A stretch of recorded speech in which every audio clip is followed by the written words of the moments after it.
മാത്രം ഏകരക്ഷകൻ, ഏകരക്ഷിതാവ്. അപ്പൊ നാം ദൈവത്തെ തിരഞ്ഞെടുത്തതല്ല, അവിടുന്ന് നമ്മെ തിരഞ്ഞെടുത്തതാണ്. ഒരു കണ്ണിന് പോലും ദയ തോന്നാതിരുന്നപ്പോൾ പാപത്തിന്റെ പടുകുടിയിൽ നിന്ന് ക്രിസ്തുവേശു മുഖാന്തരം ദൈവം നമ്മെ തിരഞ്ഞെടുത്തു. നമ്മുടെ മുൻകാല ജീവിതം അത്ര നല്ലൊരു ജീവിതമല്ലായിരുന്നു. സ്തോത്രം. പണ്ടുള്ള ജീവിതം, അതിനെപ്പറ്റി ഒരു ചെറിയ പരാമർശം ഗലാത്യ ലേഖനം 4-ാം അധ്യായത്തിന്റെ 8 മുതൽ താഴോട്ടുള്ള വാക്യങ്ങളിൽ 8, 9, 10, 11 വാക്യങ്ങളിൽ പരാമർശിച്ചിട്ടുണ്ട്. ഗലാത്യ ലേഖനം. എന്നാൽ അന്ന് നിങ്ങൾ ദൈവത്തെ അറിയാതെ സ്വഭാവത്താൽ ദൈവങ്ങളല്ലാത്തവർക്ക് അടിമ. എന്നാൽ അന്ന് എന്ന് പറഞ്ഞാൽ രക്ഷിക്കപ്പെടുന്നതിന് മുമ്പ്, നിങ്ങൾ നമ്മുടെ കാര്യമാണ്. എന്നാൽ അന്ന് രക്ഷിക്കപ്പെടുന്നതിന് മുമ്പ്, ഈ മാർഗത്തിൽ വരുന്നതിന് മുമ്പ്, യേശുവിനെ അറിയുന്നതിന് മുമ്പ്, ഈ രക്ഷ ആമേൻ പ്രാപിക്കുന്നതിന് മുമ്പ്, ആമേൻ കൃപയിൽ വരുന്നതിന് മുമ്പ്, അത് അന്ന്. എന്നാൽ അന്ന് നിങ്ങൾ നമ്മുടെ കാര്യമാണ്. എന്നാൽ അന്ന് നിങ്ങൾ ദൈവത്തെ അറിയാതെ എന്ന് പറഞ്ഞാൽ സത്യദൈവത്തെ അറിയാതെ. ഏതാ സത്യദൈവം, ഏതാ നിത്യദൈവം? അത് യേശു ക്രിസ്തുവാ. ഏകദൈവം, സത്യദൈവം, നിത്യദൈവം, സാക്ഷാൽ ദൈവം, ജീവനുള്ള ദൈവം കർത്താവാകുന്ന യേശു ക്രിസ്തു. ഒരു തർക്കവും വേണ്ട. സ്തോത്രം. യേശു ക്രിസ്തു ദൈവമല്ലെന്ന് ശഠിക്കുന്ന ആൾക്കാരുണ്ട്, സാക്ഷിക്കാരാ. യേശു ക്രിസ്തു ഏകദൈവമാണ്, മഹാദൈവമാണ്. യെശയ്യാ പ്രവാചകൻ പ്രവചനക്കുന്ന് കയറി ആ കർത്താവിന്റെ ആ തിരുപ്പിറവിയെ ദർശിച്ച് പ്രവചന സൂക്തങ്ങൾ അറിയിച്ച കൂട്ടത്തിൽ നിത്യ ദൈവമെന്നാണ് കൊടുത്തിരിക്കുന്നത്. നിത്യപിതാവ്. സ്തോത്രം. അപ്പോൾ ആ യേശു ക്രിസ്തുവിനെ അറിയുന്നതിന് മുമ്പ്, അതാ പണ്ട്, അന്ന് നിങ്ങൾ ദൈവത്തെ അറിയാതെ എന്ന് പറഞ്ഞാൽ സത്യദൈവത്തെ അറിയാതെ. അന്ന് നിങ്ങൾ ദൈവത്തെ അറിയാതെ സ്വഭാവത്താൽ ദൈവങ്ങളല്ലാത്തവർക്ക് അടിമപ്പെട്ടിരുന്നു. ഈ സ്വഭാവത്താൽ ദൈവങ്ങളല്ലാത്ത ധാരാളം ആൾക്കാരുടെ അടുക്കൽ നിങ്ങൾ പലരും, ഞാനും കണ്ടുപോയതാ. ഇപ്പോഴും നമ്മുടെ ആൾക്കാർ പോകുന്നവരുണ്ട്. ഓരോരുത്തർ ഞങ്ങൾ പരിവേഷം കൊടുത്ത് ദൈവം ആക്കുക. അവരില്ലെങ്കിൽ ഇവർക്ക് ഒരു സന്തോഷവും ഇല്ല, ഒരു താല്പര്യവും ഇല്ല. മാമേ ദൈവം വന്നിട്ടുണ്ട്, ആക്കെ പിന്നെ കാണില്ല, പാസ്റ്റർ വന്നു പറ. പാസ്റ്റർക്ക് ദൈവം പരിവേഷം കൊടുക്കുക. ഒറ്റ പാസ്റ്റർമാർക്കും ഒറ്റ വിശ്വാസികൾക്കും ഒരു വ്യക്തിക്കും ദൈവിക പരിവേഷം കൊടുക്കരുത്. ദൈവം ഒരുവനേ ഉള്ളൂ. മഹത്വത്തിനും സ്തോത്രത്തിനും സ്തുതിക്കും ആരാധനയ്ക്കും ബഹുമാനത്തിനും പുകഴ്ചയ്ക്കും യോഗ്യൻ ഒരുവൻ മാത്രം, നസറയനാകുന്ന യേശു ക്രിസ്തു. ഒറ്റ പാസ്റ്റർമാർക്കും പരിവേഷം കൊടുത്തേക്കരുത്. സ്തോത്രം. ഞാൻ എന്നെയും കൂടെ പ്രതിയാക്കിയായി പറയുന്നത്. നിങ്ങളെല്ലാം കൂടി എന്നെ ദൈവം ആക്കരുത്, വേറെ ആരെയും ആക്കരുത്. വിനോയ് പാസ്റ്റർ ആക്കത്തൊന്നുമില്ല. സ്തോത്രം. അല്ല, ആക്കത്തില്ല. പുള്ളി കോവിഡിന്റെ സമയത്ത് പുള്ളി ധൈര്യത്തോടെ കൺവെൻഷൻ നടത്തി. എന്നാൽ പുള്ളിയെ നമുക്ക് ഇതുപോലെ ധൈര്യമുള്ള ഒരാള്, തന്റെ മഹത്വം ദൈവം ആർക്കും വിട്ടുകൊടുക്കുകയില്ല. കവർന്നെടുത്തവനെ ദൂതൻ ഒറ്റ അടിയടിച്ച് പുള്ളി അന്നേരം തന്നെ ക്രിമിക്കറിയായെന്നാണ്ട് തല്ല് മേടിച്ച് നടക്കരുത് ബേബി. ദൈവം ഒരുവനേ ഉള്ളൂ. എന്നാൽ സ്വഭാവത്താൽ ദൈവങ്ങളല്ലാത്ത പലരുമുണ്ട്. ഇപ്പൊ ഈ ദൈവം കളിക്കുന്നവർക്കാ കാശ് കൂടുതൽ. ദൈവത്തിന്റെ അസിസ്റ്റന്റിനും കാശാ. അസിസ്റ്റന്റിനെ കണ്ടേച്ച് വേണം, അവർക്കും കാശാ. അവിടെ ആദ്യം കാണിക്ക് വെക്കണം. വെച്ച് കഴിഞ്ഞാൽ പിന്നെ മെയിൻ ദൈവത്തെ നിങ്ങൾക്ക് മനസ്സിലാകുന്നുണ്ടല്ലോ. നാളൊരു ദൈവത്തിന് ശ്വാസം മുട്ടലായി പിന്നെ ഐസിയുലിട്ട് ദൈവം ശ്വാസം കിട്ടാതെ. ഈ ഏരിയയിലും ഉണ്ടായിരുന്നൊരു തള്ളയായിരുന്നു ദൈവം കളിച്ച് കിടന്നത്. അത് പിന്നെ പോട്ടെ, ആരാന്നൊന്നും ഇപ്പൊ പറയണ്ട, വെറുതെ ആലോക്യം ഉണ്ടാക്കണ്ട. കോട്ടയം നിന്നുണ്ടായിരുന്ന തങ്കം ദൈവ, ദൈവം തങ്ക. നിങ്ങൾ ഇരിക്കാൻ പറഞ്ഞല്ലേ, ഞാൻ ഉള്ള കാര്യമാണ് പറഞ്ഞത്. ദൈവം തങ്ക വരാ ദൈവമായത്. സ്തോത്രം. സ്ത്രീകളെ പുരുഷന്മാരെ എല്ലാം പരിവേഷം കൊടുത്ത് ദൈവമാക്കുക. ഇവരാരും സ്വഭാവത്താൽ ദൈവങ്ങളല്ല. അതാ ദൈവത്തിന് ശ്വാസം മുട്ടലുണ്ടാകുമോ? അതാ ഞാൻ പറഞ്ഞത്. അങ്ങനല്ലേ എഴുതിയത്? സ്വഭാവത്താൽ ദൈവങ്ങളല്ലാത്ത. സ്വഭാവത്താൽ ദൈവങ്ങളല്ല. സ്വഭാവം വെച്ചാൽ ദൈവമല്ല. അതാ ദൈവത്തിന് ശ്വാസം മുട്ടല്. സ്തോത്രം. ദൈവത്തിന് വിക്സ് കൊടുക്കാൻ. ദൈവത്തിന് എന്താ വിക്സ്? ദൈവത്തെ കാവൽ ഏർപ്പെടുത്താൻ 2 പോലീസുകാര്. അതെന്തിനാ ദൈവത്തിന് പോലീസ്? അതാ ഞാൻ പറഞ്ഞു, സ്വഭാവത്താൽ ഇവരാരും ഈ പട്ടിയെ വരെ ദൈവമാക്കും. ആണ്ട് അത് ഓടിപ്പോന്ന്. നമുക്ക് ബോധമുള്ളതുകൊണ്ട് കുഴപ്പമില്ല അല്ലോ. എൻ്റെ ദൈവമെന്ന് പറഞ്ഞ പട്ടിക കാരണം ഈ സമയത്ത് കയറി വരും, പട്ടി വരികയല്ലേ. അപ്പൊ ചുരുക്കി പറഞ്ഞാൽ സ്വഭാവത്താൽ ഇവരാരും ദൈവങ്ങളല്ല. ചില ദൈവങ്ങളെ ആരോടെങ്കിലും സംസാരിക്കണമെങ്കിൽ, സായിപ്പിനോട് സംസാരിക്കണമെങ്കിൽ പരിഭാഷയ്ക്ക് ആളിന് വേണം. ദൈവത്തിന് ഇതാരാ? അത് ദൈവം. ഇവിടെ നിൽക്കുന്ന ആരാ? അത് ദൈവം പറയുന്ന കാര്യം അങ്ങോട്ട് ഇംഗ്ലീഷിൽ വിവരമില്ലാത്ത ദൈവമാണോ? അവിടുന്ന് സർവജ്ഞാനിയാ, അവിടുന്ന് സർവശക്തനാ, അവിടുന്ന് സർവവ്യാപിയാ, അവിടുന്ന് സർവത്തെ നിർമ്മിച്ചവനാ, അവിടുന്ന് സർവത്തെ ചമച്ചവനാ. അവിടുന്ന് മാത്രമാ ദൈവം. ഈ കാണുന്ന അണ്ടകടാകത്തെ, ബ്രഹ്മാണ്ട കോടിനാണ്ടത്തെ, നക്ഷത്രങ്ങളെ, ഗാലക്സികള്, ചരാചരങ്ങളെ, ഭൂചര ഖേചര വസ്തുക്കള് ഉണ്ടാകട്ടെ എന്ന ഒറ്റവാക്കിനാൽ ഉളവാക്കിയ ഒരുവനേ ഉള്ളൂ. അത് സർവശക്തനായ ദൈവം, ഏകദൈവം, നിത്യദൈവം, സാക്ഷാൽ ദൈവം, ജീവനുള്ള സർവജ്ഞനായ ദൈവം. സകല ലോകങ്ങൾക്കും അധികാരണമിവൻ, സകല ഭൂതങ്ങൾക്കും ആകാരപ്രദനിവൻ, സകല ദേവവൃന്ദവന്ദിത പദാംബുജൻ, സകല നിഷ്കലത്വം പേറുന്ന പെരിയവൻ, സകല ലോകങ്ങൾക്കും അധികാരണമിവൻ, സകല ഭൂതങ്ങൾക്കും ആകാരപ്രദനിവൻ, സകല ദേവവൃന്ദവന്ദിത പദാംബുജൻ, സകല നിഷ്കലത്വം പേറുന്ന പെരിയവൻ, ആഗമാകാരന്മാരിലാദമൻ മോസസും സർവാഗമ പൊരുളാകുമി പരാശക്തിക്ക് ഏലന്മാരപ്രിയമാം നാമമോദിയതും മൂലവസ്തുവാം നാഥൻ ഉപദേശിച്ചതല്ലോ. ഇലോകീം ശബ്ദോണായി വിലോപമെന്യേ യാഗ്വേ യഹോവയാകുന്നെല്ലാം മോശീയ ഗ്രന്ഥങ്ങളിൽ മറഞ്ഞിട്ടുള്ള നാമം ഈ ജനാൽ പ്രകർഷിതമെന്നേ വേണ്ടൂ. കൂടെ വിഗ്രഹനായിട്ടെങ്കിലും വർത്തിക്കലും കൂടത്തൻ നിജാജയനാത്മാവെന്ന് രണ്ടും കാലാനുസാരം പ്രകടീകരിച്ചിടും. മുൻപകാലത്ത് കളകണ്ഠം കളകൂചിതം പോലെ അല്ലായെങ്കിൽ അതീജനേ മാനുഷർക്ക്. എന്നാൽ ഇവൻ അഗാധസ്ഥിതനല്ലോ. പ്രപഞ്ചത്തിന്റെ മൂലകന്ധത്തെ കണ്ടെത്തുവാൻ, പ്രപഞ്ചവാസികൾക്ക് കഴിവില്ലായ മൂലം ചെയ്യമാം മഹത്വത്വ ബോധനം നടത്തുവാൻ ഈ ഉലകെങ്കിൽ ദൈവം അയൽപ്പൂ നീ ആത്മാനം.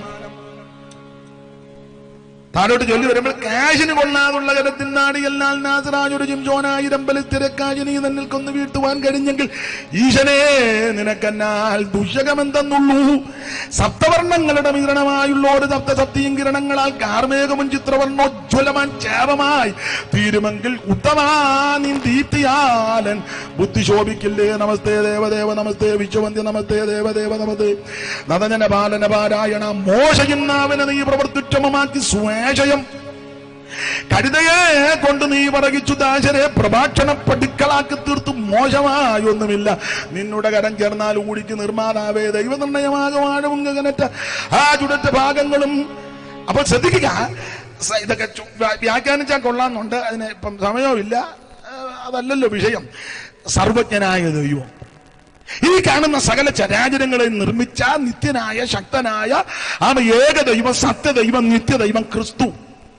ഈ കാണുന്ന സകലത്തെ സൃഷ്ടിച്ചത് ക്രിസ്തുവാണെന്നാ തെളിയിക്കുന്നത്. വെളിപ്പാട് പുസ്തകം 4-ാം അധ്യായത്തിന്റെ 11-ാം വാക്യം നമുക്കെല്ലാം മനപാഠമാ. എന്നിരുന്നാലും ഒന്ന് വായിച്ച് മൈക്കിൽ കൂടെ വായിക്കുന്നത് കുറച്ചുകൂടെ ഉചിതമെന്ന് തോന്നുന്നു. വെളിപ്പാട് പുസ്തകം 4-ാം അധ്യായത്തിന്റെ 11-ാമത്തെ വാക്യം.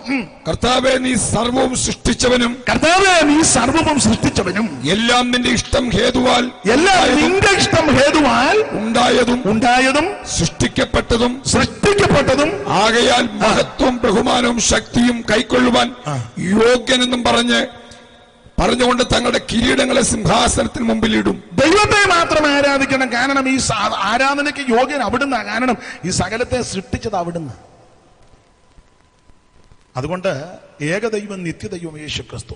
അപ്പോൾ ഗലാത്യലേഖനം 4:8 വായിച്ചത്, എന്നാൽ അന്ന് നിങ്ങൾ ദൈവത്തെ അറിയാതെ സ്വഭാവത്താൽ ദൈവങ്ങളല്ലാത്തവർക്ക് അടിമപ്പെട്ടു. പണ്ട് നിങ്ങളെയൊക്കെ പലരെയൊക്കെ പല സ്ഥലത്തും കൊണ്ട് അടിമ വെച്ചതാ. അതൊന്ന് ഭാഗം അറിയാമല്ലോ. അടിമപ്പെട്ടു. അടുത്ത വാക്യം. എന്നാൽ ഇപ്പോഴോ ദൈവത്തെ അറിഞ്ഞു. ഇപ്പോൾ നാം ദൈവത്തെ അറിഞ്ഞു. സത്യദൈവത്തെ അറിയുവാൻ ഭാഗ്യമുണ്ടായി. യേശുക്രിസ്തുവിനെ അറിയുവാൻ, കർത്താവിനെ ഉള്ളത്തിൽ ഏറ്റെടുക്കുവാൻ നമുക്ക് ദൈവം ഭാഗ്യം നൽകി. അതാ ഏറ്റവും വലിയ ഭാഗ്യം. ഇപ്പോഴോ ദൈവത്തെ അറിഞ്ഞും, വിശേഷാൽ ദൈവം നിങ്ങളെ അറിഞ്ഞിരിക്കുക. അതാണ് കുറച്ചുകൂടെ ശ്രദ്ധയും. ഇപ്പോഴോ ദൈവത്തെ അറിഞ്ഞും വിശേഷാൽ ദൈവം നിങ്ങളെ അറിഞ്ഞിരിക്കുക. നിന്നെ അറിയുന്നൊരു ദൈവമുണ്ട്. ഹല്ലേലൂയ. ഞാന് പെന്തിക്കോസുകാരോട് പറയാം, സഭക്കാരും നിന്നെ അറിയത്തില്ലെങ്കിൽ നിന്നെ ദൈവം അറിയുന്നുണ്ട്. പാസ്റ്റർമാര് ചിലപ്പോൾ എല്ലാവരും ഒന്നും അറിയില്ല. കാശുള്ളവരെയും കനമുള്ളവരെയൊക്കെ കൂടുതൽ അറിയുള്ളൂ. കാശില്ലാത്ത കനവില്ലാത്തവരെ എല്ലാവരും ഒന്നും ചിലപ്പോൾ അറിഞ്ഞെന്ന് വരികയല്ല. പക്ഷെ നീ നിരാശപ്പെടരുത്, നിന്നെ അറിയുന്നൊരു ദൈവമുണ്ട്. സ്തോത്രം. നിന്റെ കുടുംബക്കാരും ചാർച്ചക്കാരും ചിലപ്പോൾ പരുവക്കേടാന്നേ പലരും അറിയത്തില്ല. സ്വന്തം സഹോദരങ്ങൾ പോലും ചിലപ്പോൾ അറിഞ്ഞില്ലെന്ന് വരാം. നിരാശപ്പെടരുത്, നിന്നെ അറിയുന്നൊരു ദൈവമുണ്ട്.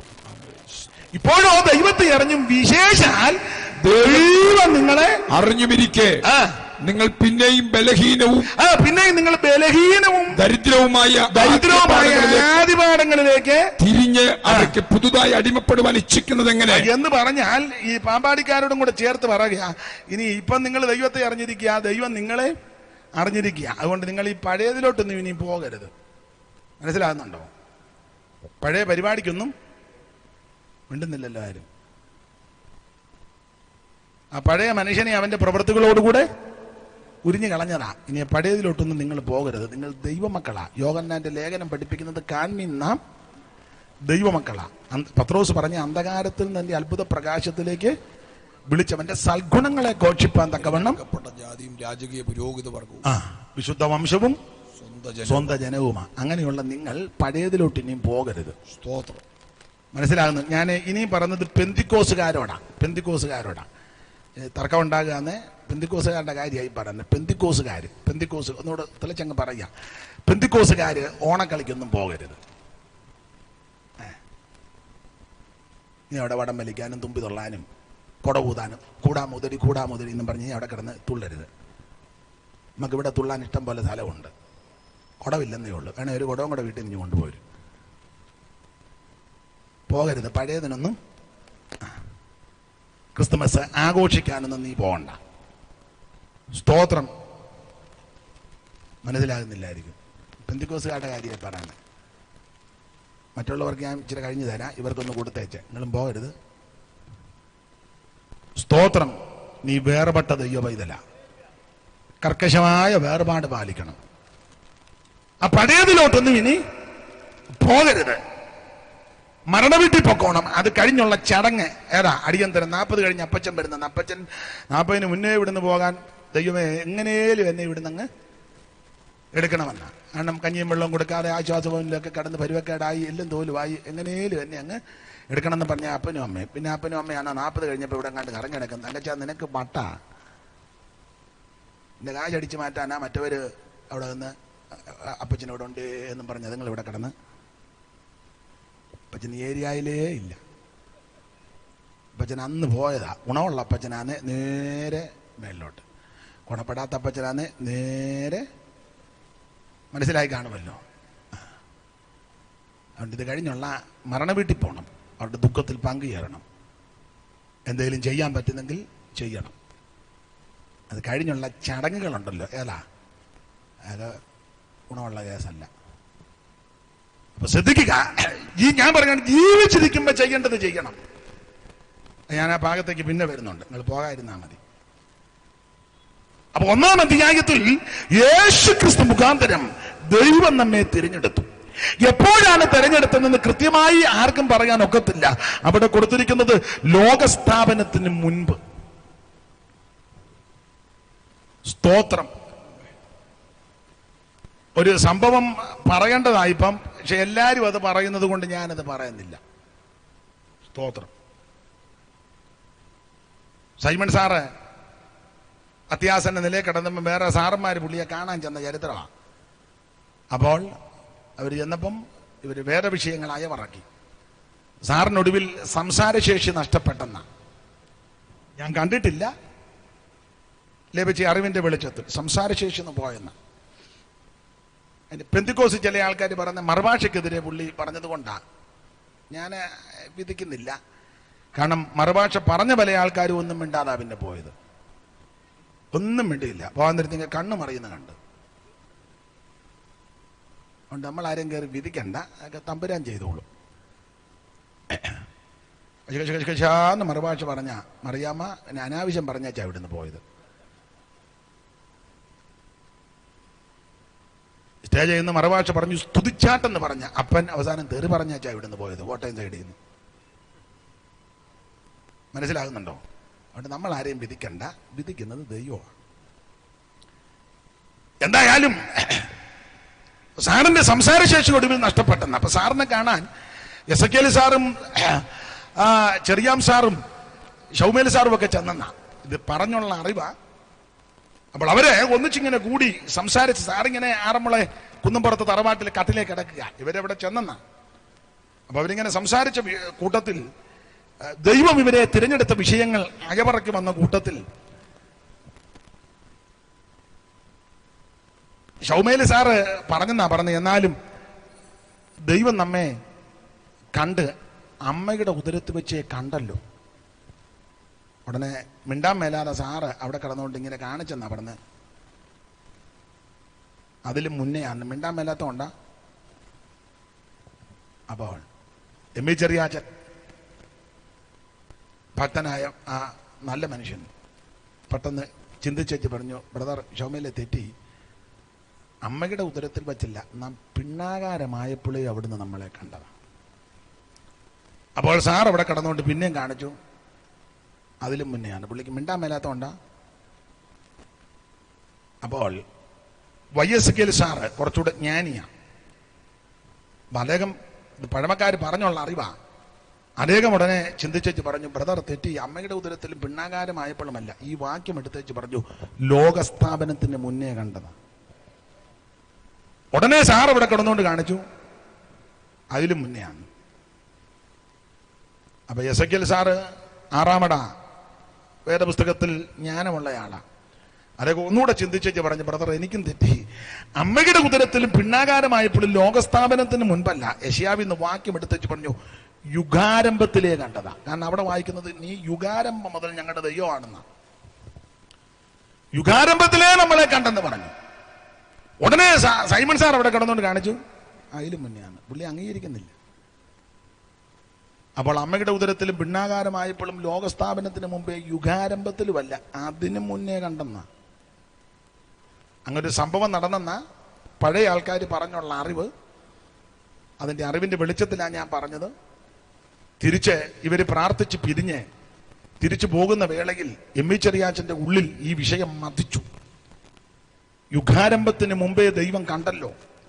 അദ്ദേഹം പോയ പോക്കിന് ഒരു പാട്ടെടുത്തിക്കുന്ന മധുരയുടെ മധുരഗായകനായിരുന്നു ചെറിയാച്ചായൻ. സൈമൺ സാറിന്റെ പാട്ട് എല്ലാവർക്കും പാടി പിടിപ്പിക്കാൻ ഒക്കത്തില്ല. എന്നാൽ എം.ഇ. ചെറിയാച്ചന്റെ പാട്ട് സാധാരണക്കാർക്കെല്ലാം പാടാം. ശ്യാമുവേൽ സാറിന്റെ TK ഷൗമേൽ അദ്ദേഹത്തിന്റെ പാട്ട് സൂക്ഷിച്ച് പാടണം, അക്ഷരം ശ്രദ്ധിച്ച് പാടിയില്ലേ അതും പരുവക്കേടാകും. അദ്ദേഹത്തിന്റെ പാട്ടുകളെല്ലാം ക്രിസ്തുമാഹാത്മ്യമാണ്. അപ്പൊ ഈ ചെറിയാച്ചൻ ഈ വിഷയം അകത്തിങ്ങനെ കടന്ന് ചിന്തിച്ച് വീട്ടിലോട്ട് പോയപ്പോൾ പഴയ ആൾക്കാർ പറഞ്ഞ അന്ന് കൊല്ലം വഴി പോവുക, ബസ്സേ പോയപ്പോൾ കൊല്ലത്തെ ഒരു സർക്കസ് നടക്കുന്നു. അപ്പൊ സർക്കസ് കൂടാരത്തിൽ കോളാമ്പി വെച്ചൊരു പാട്ട്, ആ പാട്ടിന്റെ ട്യൂണ് പുള്ളി പിടിച്ചെടുത്തു. ഈ പാട്ടുകൾ മിക്കതും സ്വന്തമായിട്ട് ക്രൈസ്തവരിൽ മിക്ക ആൾക്കാർ സ്വന്തമായിട്ട് ട്യൂൺ ഉണ്ടാക്കിയതിലെല്ലാം എന്ന മട്ട അല്ലേ? നിങ്ങൾ ശ്രദ്ധിച്ച്, എന്ന മട്ട് അല്ലെ എന്ന രീതി, അതാ മിക്ക പാട്ടുകളും അങ്ങനെ. യോടി സൈമൺ സാറിന്റെ പാട്ട് തന്നെ കടമെടുത്തുകൊണ്ട് എന്ന മട്ട്.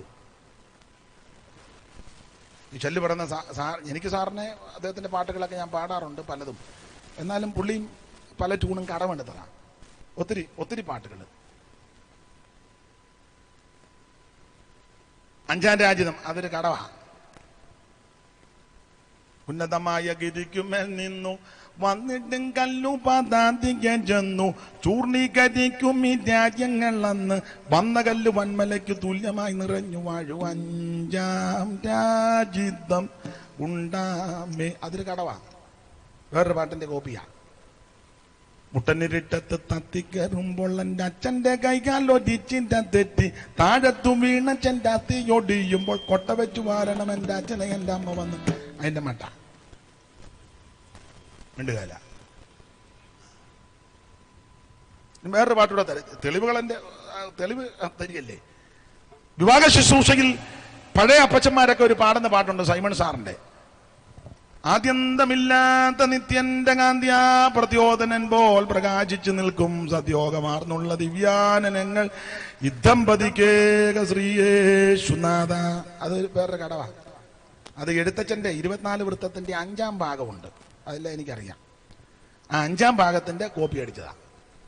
കല്യാണി രൂപീവനത്തിനു പോവാൻ വില്ലും ജനം കൈപിടിച്ചോരു നേരം മെല്ലെ പുറപ്പെട്ടു പിന്നാലെ സീത കല്യാണി നീ ദേവ ശ്രീരാമ രാമ. അതാ ഇപ്പം 2 കിട്ടിയാൽ മതി. വേറെ ഇരിപ്പുണ്ട്. അത് ഞാൻ എല്ലാം കൂടെ പാമ്പാടിയിൽ ഇറക്കാൻ ഒക്കുകയല്ല, വേറെ സ്ഥലത്തിറക്കാം. എന്തായാലും കൊള്ളാം. നമ്മുടെ വിഷയത്തെ വരാം. മധുരഗായകനാകുന്ന എം.വി. ചെറിയാച്ചൻ ഈ വിഷയം തന്റെ ഉള്ളിൽ ഇങ്ങനെ മതിച്ച് വീട്ടിലേക്ക് പോകുന്ന വേളയിൽ ബസ്സിനകത്തിരുന്നപ്പോൾ സർക്കസ് കൂടാരത്തിലെ പാട്ട്, ആ പാട്ടിന്റെ ട്യൂണിൽ അദ്ദേഹം ഒരു പാട്ടുടനെ എഴുതി ഈ വിഷയം വെച്ച്. ഏതാ? യുഗാരംഭത്തിന് മുൻപേ അവിടുന്ന് നമ്മളെ കണ്ടതാ. അമ്മയുടെ ഉദരത്തിൽ വെച്ചല്ല, പിണ്ണാകാരമായപ്പോഴുമല്ല. അതിനൊക്കെ വാക്യമുണ്ടെങ്കിലും ലോകസ്ഥാപനത്തിന് മുമ്പേ അല്ല, യുഗാരംഭത്തിലുമല്ല, യുഗങ്ങളും ആരംഭിക്കുന്നതിന് മുമ്പ് അവൻ സർവജ്ഞനായ ദൈവം എന്നെയും നിങ്ങളെയും കണ്ടു. ആ വിഷയത്തിൽ ആ ട്യൂണ് വെച്ച് എഴുതിയ ഒരു പാട്ടാ. പഴയ പാട്ട് അറിയാവുന്നൊരു വേണേ കൂടെ പാടിക്കണം. അതിയുഗങ്ങൾ തുടക്കം ആയതിൻ മുൻപേ, തുടക്കം ആയതിൻ മുൻപേ, ആദിയുഗങ്ങൾ തുടക്കം ആയതിൻ മുൻപേ, തുടക്കമായതിൻ മുൻപേ, ആദിപരാഭാവികളെ ഓർത്തനിന്നേ, ആദിപരാഭാവികളെ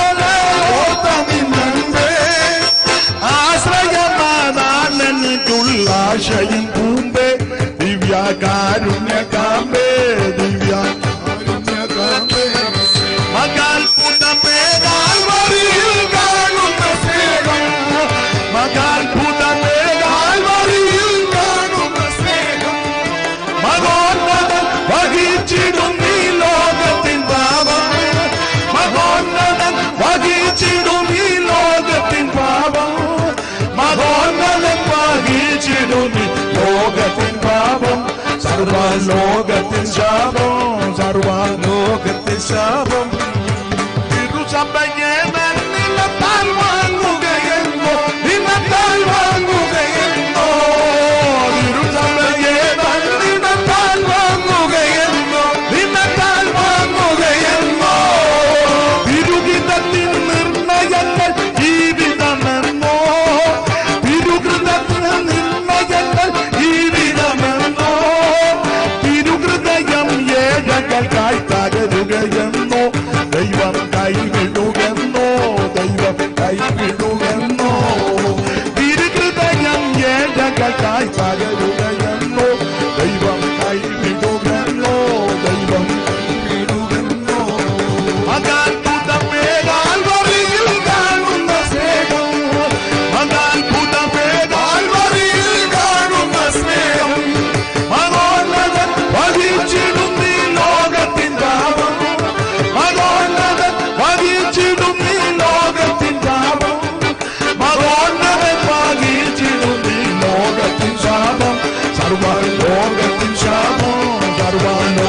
ലോകത്തിൽ ശാപം, സർവ്വലോകത്തിൽ ശാപം.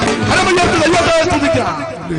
അപ്പൊ ശ്രദ്ധിക്കുക, ആ 1-ാം അധ്യായത്തിൽ സർവജ്ഞനായ ദൈവം നമ്മെ തിരഞ്ഞെടുത്തിരിക്കുക. അതാണ് 1-ാം അധ്യായത്തിലെ വിഷയം. ആ താഴോട്ട് പഠിക്കുമ്പോൾ തെരഞ്ഞെടുപ്പ്, ദത്തെടുപ്പ്, വീണ്ടെടുപ്പ്, മുൻനിയമനം, അച്ചാരം, നൽവരം, അവകാശം, അനുഗ്രഹം, ഏതാണ്ട് 10 കൂട്ടം കാര്യം 1-ാം അധ്യായത്തിന് 4 മുതൽ 14 വരെ അവിടെ സൂചിപ്പിച്ചിട്ടുണ്ട്. 2-ാം അധ്യായത്തിൽ അങ്ങനെ തിരഞ്ഞെടുത്ത് നമ്മളെ കൈവിട്ടില്ല, സ്വർഗത്തിൽ കൊണ്ടുവന്ന് ഇരുത്തിയിരിക്കുക. സ്വർഗ സന്തോഷം നമ്മുടെ ഹൃദയങ്ങളിൽ കർത്താവ് നൽകി. ഒരു കാലത്ത് നമ്മുടെ ഹൃദയത്തിൽ ഭീതിയും ചിത്തപ്രമവും ആകുലചിന്തയും നിരാശയും നാളെയെക്കുറിച്ചുള്ള ആ ചിന്താഭാരവും, എന്നാൽ അതെല്ലാം ഇപ്പം മാറാൻ കാരണം യേശു ഉള്ളത്തിൽ വന്നു.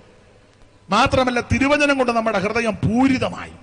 45-ാം സങ്കീർത്തനം വായിക്കുന്ന പോലെ എന്റെ ഹൃദയം ശുഭവചനത്താൽ കവിയുന്നു, എന്റെ കൃതി രാജാവിന് വേണ്ടിയുള്ളത്, എന്റെ നാവ് സമർത്ഥനായ ലേഖകന്റെ എടുത്തുകോല് പോലെ.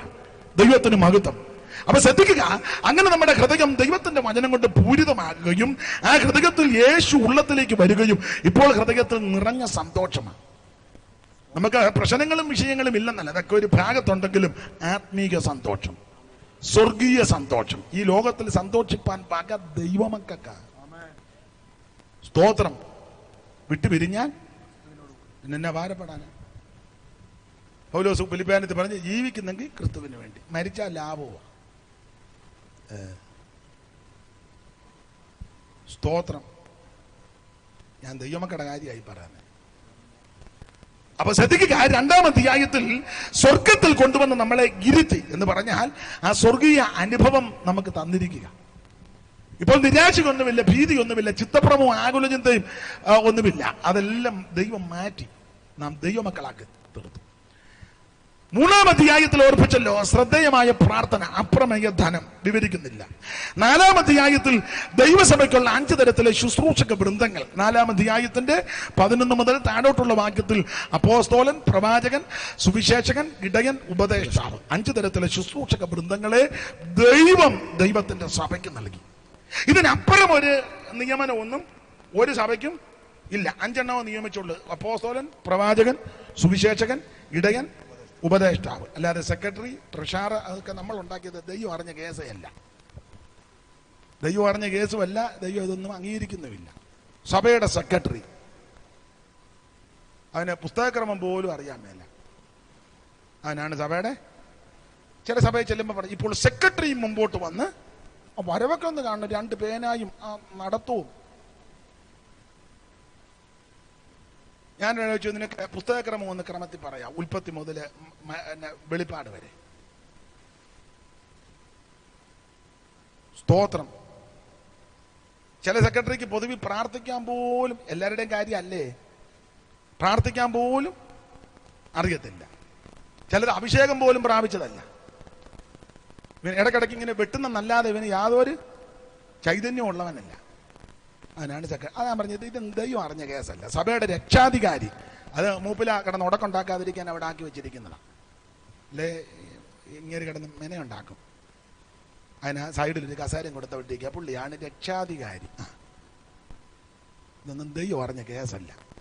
ദൈവം നിയമിച്ചത് ഈ 5 പേരെയാണ്: അപ്പോസ്തോലൻ, പ്രവാചകൻ, സുവിശേഷകൻ, ഇടയൻ, ഉപദേഷ്ടാവ്. അല്ലാത്തൊരു കേസും അവിടുന്ന് നിയമിച്ചതല്ല. ദൈവത്തിന്റെ മകത്ത് ഈ 5 ഗ്രൂപ്പുകാരെ ദൈവസഭയ്ക്ക് തന്നത് എന്തിനാ? താഴത്തെ വാക്യത്തിൽ വായിക്കുന്നത്, ദൈവമക്കൾ ക്രിസ്തുവിന്റെ തലയോളം സകലത്തിലും വളരാൻ, ആത്മീക അഭിവൃദ്ധിപ്പെടുവാൻ, ആത്മീക വളർച്ച പ്രാപിക്കുവാൻ ദൈവം സഭയ്ക്ക് തന്നവരാണ് ഈ 5 പേരെയും. ആ ഭാഗവും വിവരിക്കുന്നില്ല, നിങ്ങൾക്കറിയാം. 5-ാം അധ്യായത്തിലേക്ക് വരുമ്പോൾ ആത്മനിറവ് എന്നൊരു വിഷയമാണ്.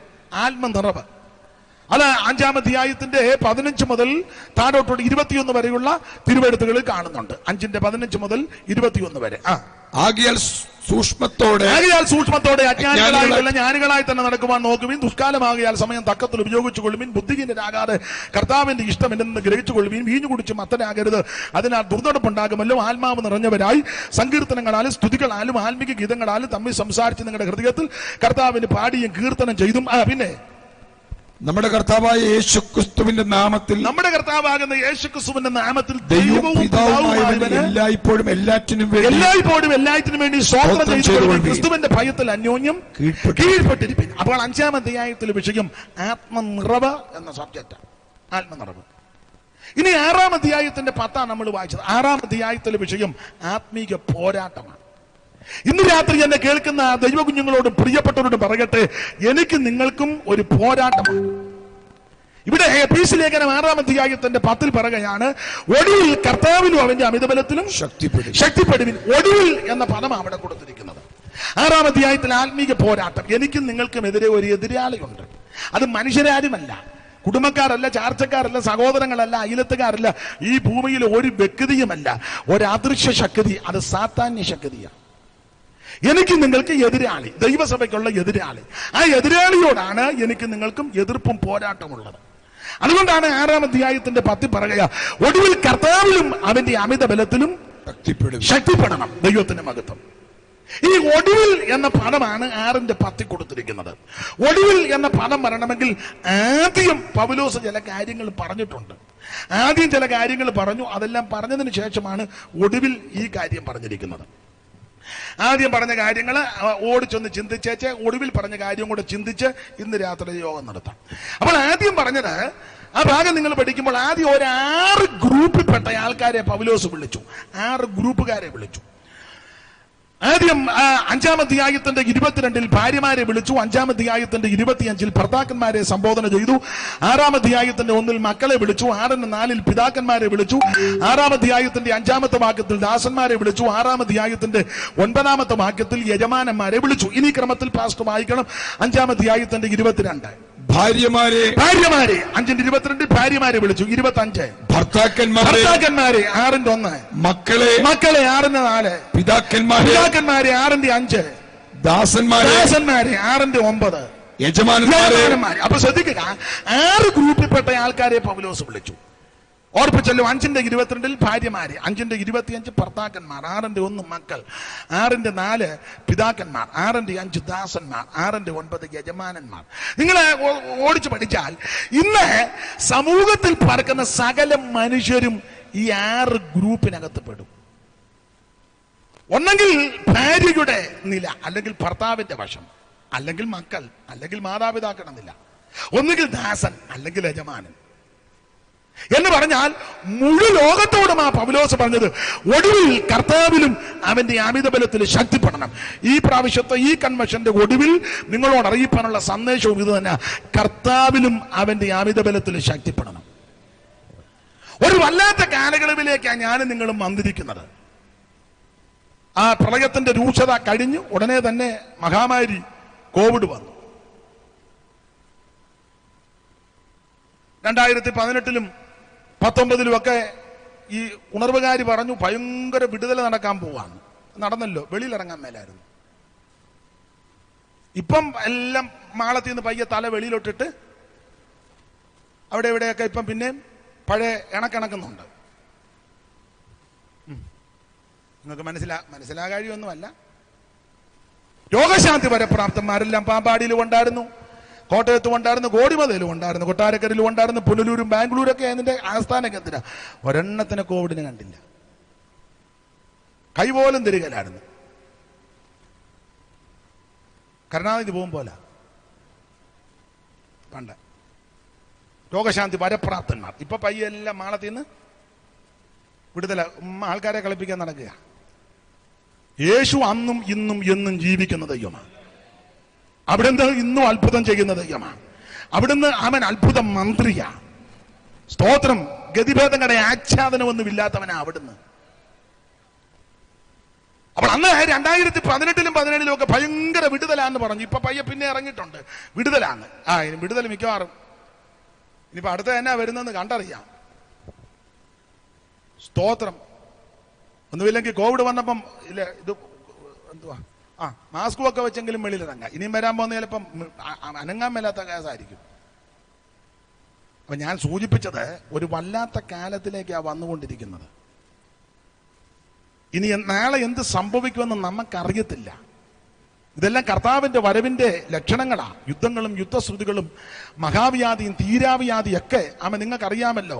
അപ്പോൾ ഇതിന്റെ നടുവിൽ നിലനിൽക്കണമെങ്കിൽ, കർത്താവിന്റെ വരവ് വരെ ഒരു ദൈവവൈതൽ നിലനിൽക്കണമെങ്കിൽ കർത്താവിലും അമിതബലത്തിലും ശക്തിപ്പെട്ടോണം.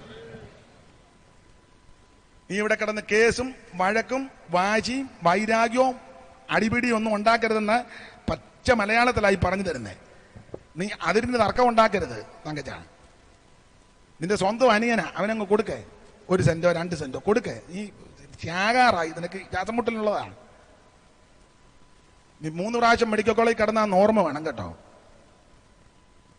സ്തോത്രം.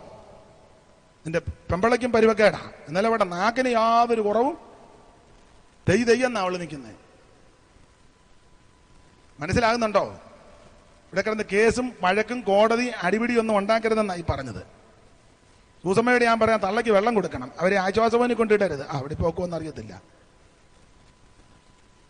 മനസ്സിലായോ? നീ അമ്മായിമ്മയ്ക്ക് വെള്ളം കൊടുക്കണം. നീ തള്ളയെ തല്ലി വെളിയിലിറക്കി, തള്ളയാന്നൊരു കൂടിന്റെ കുടുംബിക്കും പിടിച്ചോണ്ട് നടക്കുക പാമ്പാടി കൂടെ. അല്ല, തള്ള ആയ കാലത്ത് നല്ല മൂച്ചുള്ള തള്ളയായിരുന്നു. ഇപ്പൊ പരുവക്കേടായതുകൊണ്ട് ഇങ്ങനെ ഇരിക്കുക. വെറുതെ പൊരിഞ്ഞ തള്ളയായിരുന്നു. മനസ്സിലാകുന്നുണ്ടോ? ഇവിടെ കിടന്ന് പ്രശ്നമുണ്ടാക്കരുത്. ഉള്ള സമയം നീ ദൈവത്തെ വിളിച്ചോണം, ആത്മാവിൽ ബലപ്പെട്ടോണം. കേസും കോടതിയും വഴക്കും പുക്കാറുമായിട്ട് നടക്കരുതെന്നായി നാടൻ ഭാഷയെ പറഞ്ഞു തരുന്നത്. ഒടുവിൽ കർത്താവിലും അമിതബലത്തിന് ശക്തിപ്പെട്ടോണം. ദൈവത്തിന് മഹത്വം. അപ്പൊ ഈ 6 ഗ്രൂപ്പുകാരെ പൗലോസ് വിളിച്ചു. ഓടിച്ച് ചില കാര്യങ്ങൾ പറഞ്ഞ് നമുക്ക് ആ ബലപ്പെട്ട വിഷയം ചിന്തിച്ചങ്ങ് അവസാനിപ്പിക്കാം. കർത്താവിന് മഹത്വം. അപ്പൊ ആദ്യം വിളിച്ചത് ഭാര്യമാരെ. 5:22 വായിച്ചേ. ഭാര്യമാരെ കർത്താവിനെന്ന പോലെ സ്വന്തം ഭർത്താക്കന്മാർക്ക് കീഴടങ്ങുവീൻ. ഭാര്യമാരെ കർത്താവിന് എന്നതുപോലെ സ്വന്തം ഭർത്താക്കന്മാർക്ക് കീഴടങ്ങുവീൻ എന്ന് പറഞ്ഞ ഭാര്യ ഭർത്തൃ ജീവിതത്തിലെ കടമകളെ പറ്റിയാ പൗലോസ് അവിടെ പറയുന്നത്. ഭാര്യ ഭർത്താവിന് കീഴ്പ്പെടണം, അനുസരിക്കണം. നിങ്ങളിപ്പോ ചിന്തിക്കുക, കൺവെൻഷൻ ഇതാണോ പറയുന്നത്? കൺവെൻഷനല്ലേ നിങ്ങളെ കിട്ടുകയുള്ളൂ. നിങ്ങളുടെ എല്ലാവരുടെയും വീട്ടിൽ വന്ന് എനിക്കിത് പറയാൻ പറ്റുമോ? ഒക്കത്തില്ല. വന്നാൽ നിങ്ങൾ ഇരുന്ന് തരുമോ? തന്നെയല്ല, ഇതുപോലൊരു അന്തരീക്ഷവും കിട്ടുകയില്ല. അപ്പൊ ഇന്ന് കൈക്ക് കിട്ടിയിരിക്കുക. സ്തോത്രം. അപ്പോൾ ഭാര്യ ഭർത്താവിന് കീഴ്പ്പെടണം, ഭർത്താവിനെ അനുസരിക്കണം, ബഹുമാനിക്കണം. ഞാൻ മിക്കപ്പോഴും എല്ലായിടത്തും പറയും, ഒന്നുകൂടെ അങ്ങ് ആവർത്തിക്കുക. കാരണം ഇത് ആവർത്തിച്ച് പറഞ്ഞിട്ടും ഗുണമാകുന്നില്ലല്ലോ. ഈ ഭർത്താവിനെ ബഹുമാനിക്കണം. ചിലപ്പോൾ സൗന്ദര്യം അധികം കണ്ടെന്ന് വരികയില്ല, കഴിവ് അല്പം കുറവായിരിക്കും, കളറും അല്പം മോശമായിരിക്കും. നിങ്ങളുടെ ദൃഷ്ടി വലിയ ശ്രേഷ്ഠതയൊന്നും പറയാനില്ലെങ്കിൽ നിന്റെ ഭർത്താവ ബഹുമാനിക്കണം. മനസ്സിലാകുന്നുണ്ടോ? സ്തോത്രമെല്ലാം നിന്നല്ലോ. ഞാൻ ആ വിഷയത്തിൽ അധികം നിൽക്കത്തില്ല, കാരണം നിങ്ങളെ പ്രയാസപ്പെടുത്തുന്നില്ല.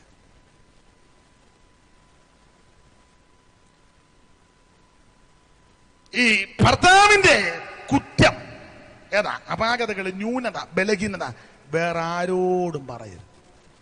നിന്റെ അമ്മയോട് പോലും പറയരുത്. വീട്ടിൽ ചെല്ലുമ്പോഴേ ഉറങ്ങാന്നോ എഴുന്നേറ്റിരിക്കുകയാണ്, കാണാനും മേല, ആരോടും പറയും. വിശേഷിച്ച് പെന്തിക്കോസുകാരോട് പറയാം, സഭയിലെ പാസ്റ്ററുടെ ഭാര്യയോട് പറയരുത്. എൻ്റെ അമ്മാമ്മയാണ് ഇതെല്ലാം ന്യൂസ് പിടിക്കാൻ തന്നെ. അങ്ങനെയുള്ള അമ്മാമ്മമാരുണ്ട്. നല്ല അമ്മാമ്മയുണ്ട്, പറയും. അമ്മാമ്മയോട് പറഞ്ഞ അമ്മാമ്മയ്ക്ക് പ്രിയമുള്ള അമ്മാമ്മയോട് വേറെ പേര്, ആ അമ്മാമ്മ പിന്നെ അങ്ങ് പറഞ്ഞ് വെറുതെ അവൻ അറിഞ്ഞു കഴിഞ്ഞാൽ ഉള്ള സ്നേഹവും കൂടെ പോവും. എന്നാലേ അവന് ഇച്ചിരി സ്നേഹമുള്ളൂ. അത് നീയായിട്ട് കളയരുതെന്നായി പറഞ്ഞു. നല്ല ബുദ്ധിയായി. ഈ യോഗത്തിന് വന്ന് നീ ഗുണമാകണം, അതിനാണ് ഞാൻ ഇങ്ങനെ പറഞ്ഞു തരുന്നത്. നീ തുള്ളിക്കളിച്ചേച്ച് പിന്നെ അവനെ അനുസരിക്കാതെ വായു എടുത്തുകൊണ്ട് പോകരുത്. കീഴ്പ്പെടണം, അതിനായി പറഞ്ഞു തരുന്നത്. ഭർത്താവിനെ ബഹുമാനിച്ച് അനുസരിച്ച് കീഴ്പ്പെട്ട് ജീവിക്കണം. അമ്മോപദേശം എന്ന് പറയുന്നൊരു ഭാഗമുണ്ട്. അതിനകത്ത് ഒരു പ്രയോഗമുണ്ട്. പെന്തിക്കോസുകാർക്ക് ചിലപ്പോൾ ഉൾക്കൊള്ളാൻ ബുദ്ധിമുട്ടാ. വരി ഇങ്ങനെ: കോന്തനാകിലും കോപിഷ്ടനാകിലും പാന്തനാകിലും പാമരനാകിലും കാന്തനെ നിന ചാതരാല അവനുടെ പാദം വന്ദിക്കണമെന്ന എന്ന് പറഞ്ഞാൽ ദൈവമാണെന്നും ഓർത്തല്ല, ബഹുമാനിക്കണം. ഭർത്താവിനെ അനുസരിച്ച് കീഴ്പ്പെട്ട് ബഹുമാനിക്കണം. ചിലപ്പോൾ കഴിവ് കുറഞ്ഞ ആളായിരിക്കും, എന്നാലും അദ്ദേഹത്തിന് മാനഹാനി വരുന്ന ഒന്നും നിങ്ങളുടെ ഭാഗത്തു നിന്നുണ്ടാകരുത്. സ്തോത്രം. ഇപ്പൊ അത്രോ പറയുന്നുള്ളൂ. വഴക്കുണ്ടാക്കുന്ന സ്ത്രീകളുണ്ട്, ചുമ്മാ അലമ്പുണ്ടാക്കുന്ന പെണ്ണുങ്ങളുണ്ട്. പണ്ട് ഞാനിപ്പോഴും ഓർക്കുന്നു, ഞങ്ങളുടെ ഒരു ഉപദേശിയുടെ ഭാര്യ മരിച്ചു. ഞാനും ചെന്നു 2 വാക്ക് പറഞ്ഞേച്ച് ഞാൻ ഇറങ്ങി വന്നപ്പം എൻ്റെ തോളത്താരോ തട്ടി. നോക്കിയപ്പോൾ അങ്ങേര് തന്നെ. അപ്പം എനിക്ക് വേറൊരു അടക്കത്തിന് പോകണം. അപ്പം ഞാൻ പറഞ്ഞു, അച്ഛാ ഞാൻ വേറൊരു അടക്കത്തിന് പോവാം, പിന്നെ വരാം, വേർപാട് ജീവിതത്തിലുണ്ടാകും, പ്രാർത്ഥിക്കാം, ദൈവം ധൈര്യപ്പെടുത്തട്ടെ.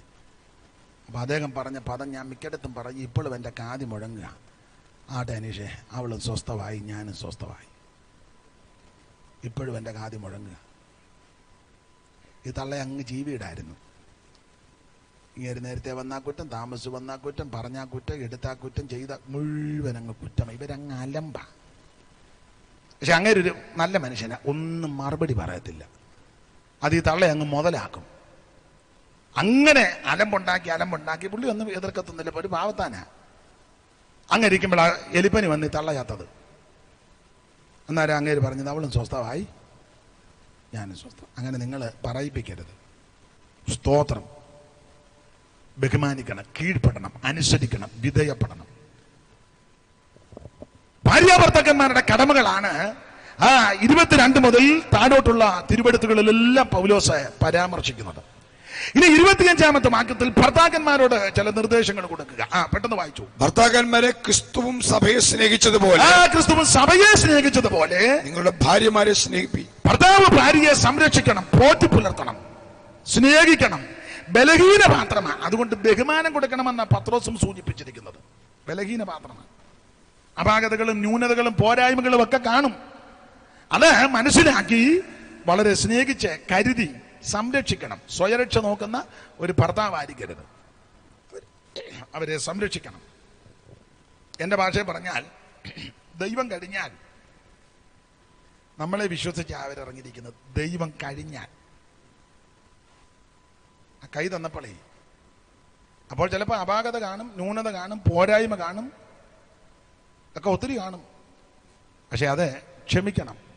അത് കരുതി ക്രിസ്തു സഭയെ സ്നേഹിച്ചതുപോലെ. നമ്മുടെ യാതൊരു ക്വാളിറ്റി നോക്കിയല്ല സ്നേഹിച്ചത്, ഒരു യോഗ്യതമില്ലാതിരുന്നപ്പോഴാണ് അവിടുന്ന് നമ്മെ സ്നേഹിച്ചു. ഇനി മറുവശം പറയാം, ഈ കുടുംബജീവിതത്തിലൊക്കെ അഭിപ്രായ വ്യത്യാസങ്ങൾ വരാം.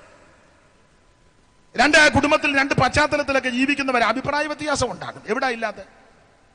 ഞാൻ മിക്കപ്പോഴും പറയും, വിവാഹ ശുശ്രൂഷയിലൊക്കെ പറയും, ചില ഉപദേശമാരും അച്ഛന്മാരും ഒക്കെ പറഞ്ഞ് ഞാൻ കേട്ടിട്ടുണ്ട്. എൻ്റെ വിവാഹം കഴിഞ്ഞിട്ട് 40 കൊല്ലമായി എൻ്റെ ഭാര്യ അന്നമ്മ ഇവിടെ വന്നിട്ടുണ്ട്, ഞങ്ങൾ തമ്മിൽ ഇന്ന് വരെ ഒരഭിപ്രായ വ്യത്യാസം ഉണ്ടായിട്ടില്ലെന്ന്. നുണയാ. അവന് കൊച്ചുണ്ണിയുടെ ചേട്ടനാ. ഏത് കൊച്ചുണ്ണിയാന്ന് നിങ്ങൾക്കറിയാം. മനസ്സിലായോ? വെറുതെ പറയുന്നതാ. ഈ നുണ പറയുന്നതിനും ഒരു അതിരില്ലേ? എന്നേക്കാൾ പ്രായമുള്ള പക്വത വന്നവരാ എന്നെ കേൾക്കും. നിങ്ങളുടെ കുടുംബത്തിൽ പ്രശ്നം ഉണ്ടായിട്ടില്ലേ? ഉണ്ട്. എവിടെ ഇല്ലാത്തവരൊന്ന് കൈപൊക്കിക്കേ. ഇല്ല, മറ്റേ പുള്ളിയുടെ ആൾക്കാർ വല്ലവരും ഉണ്ടോ? ആരുമില്ല. എനിക്കറിയാം ഇല്ലെന്ന്. അതല്ലേ ധൈര്യത്തോടെ പറഞ്ഞ കൈപൊക്കാൻ. കൈപൊക്കുകയായിരുന്നെങ്കിൽ മാപ്പിളയും പെമ്പളയും ഞാനിപ്പോൾ സ്റ്റേജൊക്കെ കയറ്റിയാണ്. കയറ്റുന്നത് വേറൊന്നിനും അല്ല, ഒരു പാരിതോഷികം തരാനാണ്. എല്ലാവരുടെ ജീവിതത്തിൽ അഭിപ്രായ വ്യത്യാസവും ആശയപ്രശകൊക്കെ വരാം. ഇല്ലാത്തത് എവിടാ? എല്ലായിടത്തും ഉണ്ട്. പക്ഷെ അതെല്ലാം ആമേ പരിഹരിച്ചോണം. അതെല്ലാം പെട്ടെന്ന് വചന ശുശ്രൂഷയാലും പ്രാർത്ഥനയാലും തിരുവചനത്തിന്റെ ഉപദേശത്താലും എല്ലാം ക്രമീകരിക്കണം. അതാ ഈ പുസ്തകം പഠിപ്പിക്കുന്നത്. ആട്ടെ, അപ്പൊ കുടുംബജീവിതത്തിന്റെ ഭദ്രതയാണ് ആ താഴോട്ടുള്ള വേദഭാഗത്തിലെല്ലാം പൗലോസ് ഓർപ്പിക്കുന്നത്.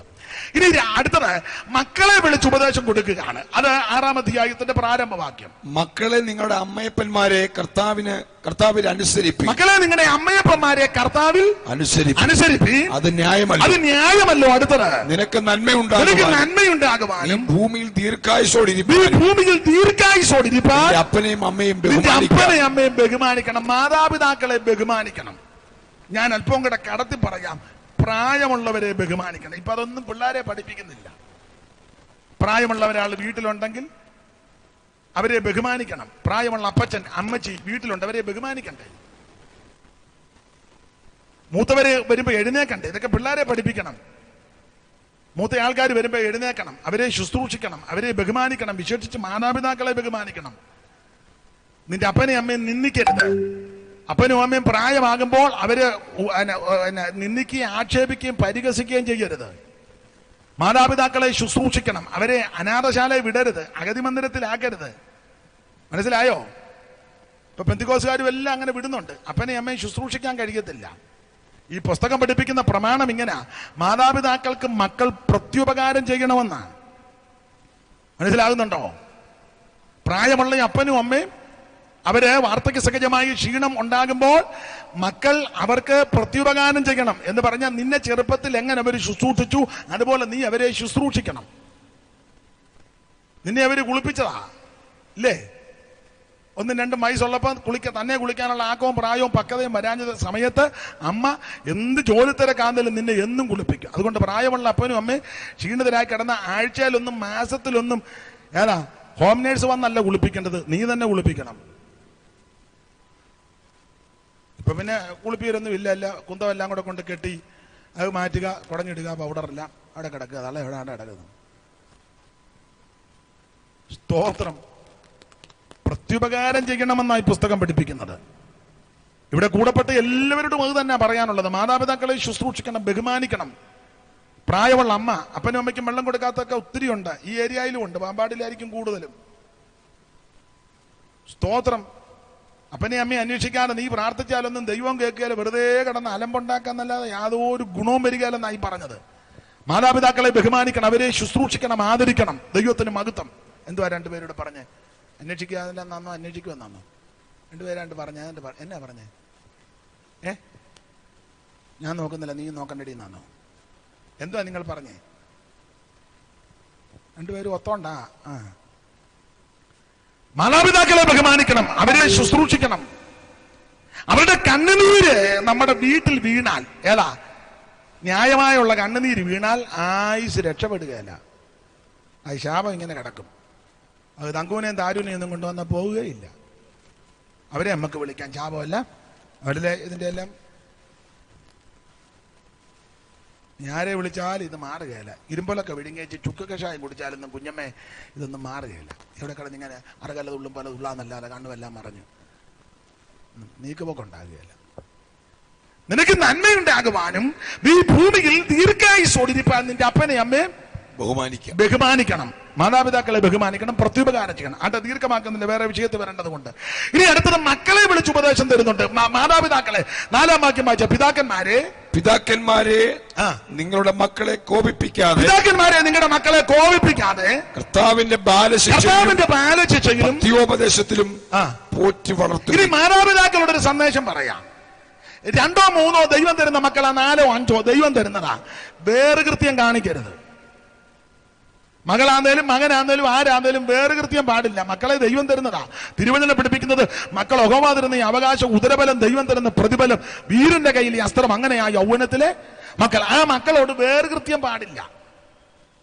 ചില അപ്പനും അമ്മയുണ്ട് മക്കളോട് വേറുകൃത്യം. ഈ ഇളയ മോന്റെ കുറ്റം മൂത്ത മോന്റെ വീട്ടിൽ ചെന്ന് പറയും. അവിടുത്തെ കാര്യം അവിടെ ഒരാഴ്ച ചെന്ന് വെച്ച് അവിടുത്തെ കുരുക്ക് നടുവത്തനോട് പറയും. ഇവിടെ എല്ലാം നിന്നോട് പോയി അവസാനം മോടെ വീട്ടിൽ ചെന്ന് പറയും. നീ വെള്ളം ഇറങ്ങി ചാകുകയല്ല തള്ളേ. ഈ നുണയും കൊതിയും കൊണ്ട് നീ നെടുക ഇങ്ങനെ അങ്ങ് നടക്കുക. മനസ്സിലാകുന്ന ചമ്പക്കരയ്ക്ക് കയറി അവിടെ ഇറങ്ങി നുണ പറഞ്ഞു. ഇങ്ങോട്ട് മഹാരാജാവ് വന്നപ്പോൾ കയറി തിരിച്ചും വന്ന് നുണ പറഞ്ഞു. ശരിയല്ല. മക്കളെ ഒരുപോലെ കരുതിക്കോണം. ദൈവം തന്ന മക്കളാ. വേറുകൃത്യം പാടില്ല. മനസ്സിലാകുന്നുണ്ടോ? ഞാൻ നിങ്ങൾക്ക് ഗുണം വരാനുള്ള കാര്യമായി പറഞ്ഞു തരുന്നത് വളരെ ലളിതമായിട്ട്, സാധാരണ പ്രസംഗിക്കുന്നത് പോലല്ല. ഇന്ന് ഇങ്ങനൊരു നടത്തിപ്പാണ്, ചില ഗുണദോഷം പറയാനായിട്ടാണ് വന്നത്. എന്നാന്ന് ചോദിച്ചാൽ, ഒന്നാമത് കോവിഡ് ഒക്കെയാ, ഇപ്പം വേറെ അസുഖങ്ങളൊക്കെ, അപ്പം ഇതിനിടെ രക്ഷപ്പെടാൻ വേണ്ടിയുള്ള മാർഗമായി പറഞ്ഞു തരുന്നത്. മനസ്സിലായോ? വളരെ ലളിതമായിട്ടാണ് പറഞ്ഞു തരുന്നത്. നമ്മുടെ സാറാണോ ഇരിക്കുന്നത്? ഈ വെട്ടമടിക്കുന്നത് എനിക്ക് കൃത്യം കാണാൻ വേണ്ട, എന്നെ കണ്ടേച്ചേ പോകാവുള്ളൂ. അപ്പൊ ശ്രദ്ധിക്കുക, മാതാപിതാക്കൾ മക്കളെ ഒരുപോലെ കരുതണം, വേറുകൃത്യം പാടില്ല. അങ്ങനെയുള്ളിടത്ത് ഒറ്റ വീട് രക്ഷപ്പെടുകയല്ല. ഇങ്ങനെ വേറുകൃത്യം വെച്ചാൽ അവസാനം അപ്പനെ അമ്മയെ അന്വേഷിക്കാൻ ആരും കാണുകയല്ല. സ്തോത്രം. പിന്നെ ഈ കണ്ടമാനം കാശുള്ളതും കുഴപ്പടിയാ.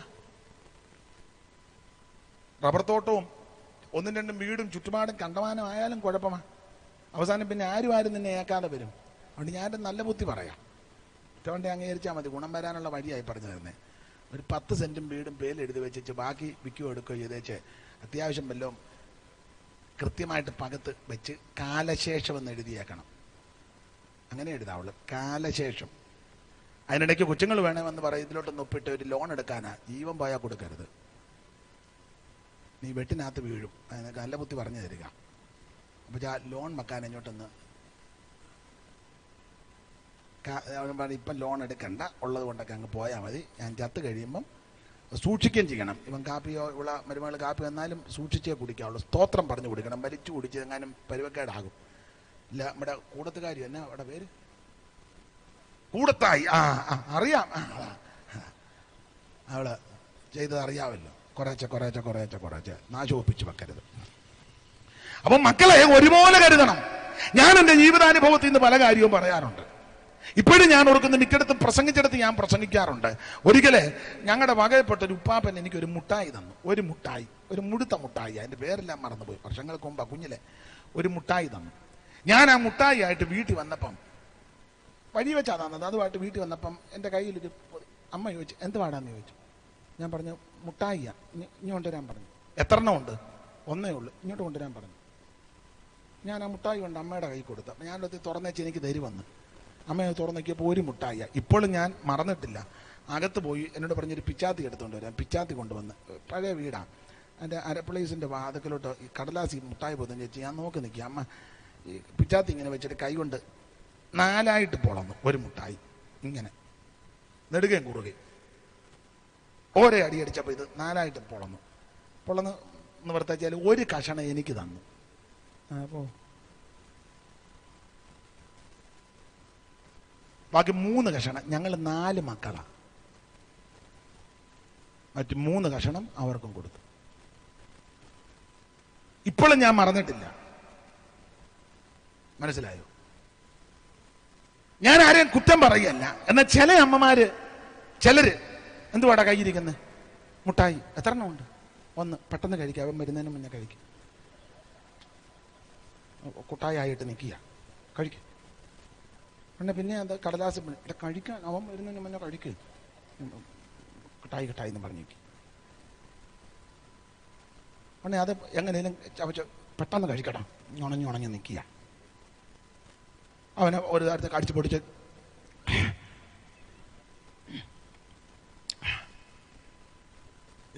ലാസ്റ്റ് വിഴുങ്ങിയപ്പം മറ്റവൻ കയറി വരുന്നു. ഈ പിള്ളേരല്ലേ, ഉടനെ ഇവൻ വിഴുങ്ങിയവൻ ഉടനെ മറ്റവൻ ചോദിക്കും എന്തുവാടാ അലോക്യമായി. ചെറിയ വിഷയമെന്ന് തോന്നിയാൽ പ്രശ്നമായില്ലേ? അല്ലെ പിന്നെ അവന് മുട്ടായി മേടിച്ചു കൊടുക്കണം, അല്ലെ ഇവനെ ഇടിക്കും. അപ്പൊ അവൻ കയറി അവനെ ഇടിക്കും. അമ്മ ഇതിനിടെ കയറും, തള്ളയുടെ മുതുകിനിട്ട് മൂത്തവനൊരു ഇടിക്കും. നിങ്ങൾ ഒറ്റ വരുത്തിയ ഉദാഹരണമാണ്. ഞാനിനി എൻ്റെ അനുഭവത്തിൽ നിന്ന് പറയാം, അതും പറയാം. ഈ ദൈവമക്കള് പലയിടങ്ങളിലൊക്കെ ശുശ്രൂഷയ്ക്ക് എന്നെ വിളിക്കാറുണ്ട്, പോകാറുണ്ട്. വിശേഷിച്ച് വെളിനാടുകളിലൊക്കെ പോകുമ്പം എന്തെങ്കിലും സാധനങ്ങൾ മേടിച്ചാൽ, ഇപ്പോഴും നിങ്ങൾ ചിലപ്പോൾ ഉൾക്കൊള്ളത്തില്ലെന്ന് എനിക്കറിയാം, നിങ്ങൾ പലരും ഉൾക്കൊള്ളുകയല്ലെന്ന് എനിക്ക് വിഷയമല്ല. ഞാൻ ഇപ്പോഴും എന്തെങ്കിലും അങ്ങനെയുള്ള എന്തെങ്കിലും സാധനം മേടിച്ചാൽ ഒരു 4 എണ്ണം മേടിക്കും. അമ്മ പഠിപ്പിച്ചതാ. ഉദാഹരണം, ബെഡ്ഷീറ്റ് മേടിക്കുകയാണ്, ഇപ്പോഴും ഞാൻ 4 എണ്ണം മേടിക്കും.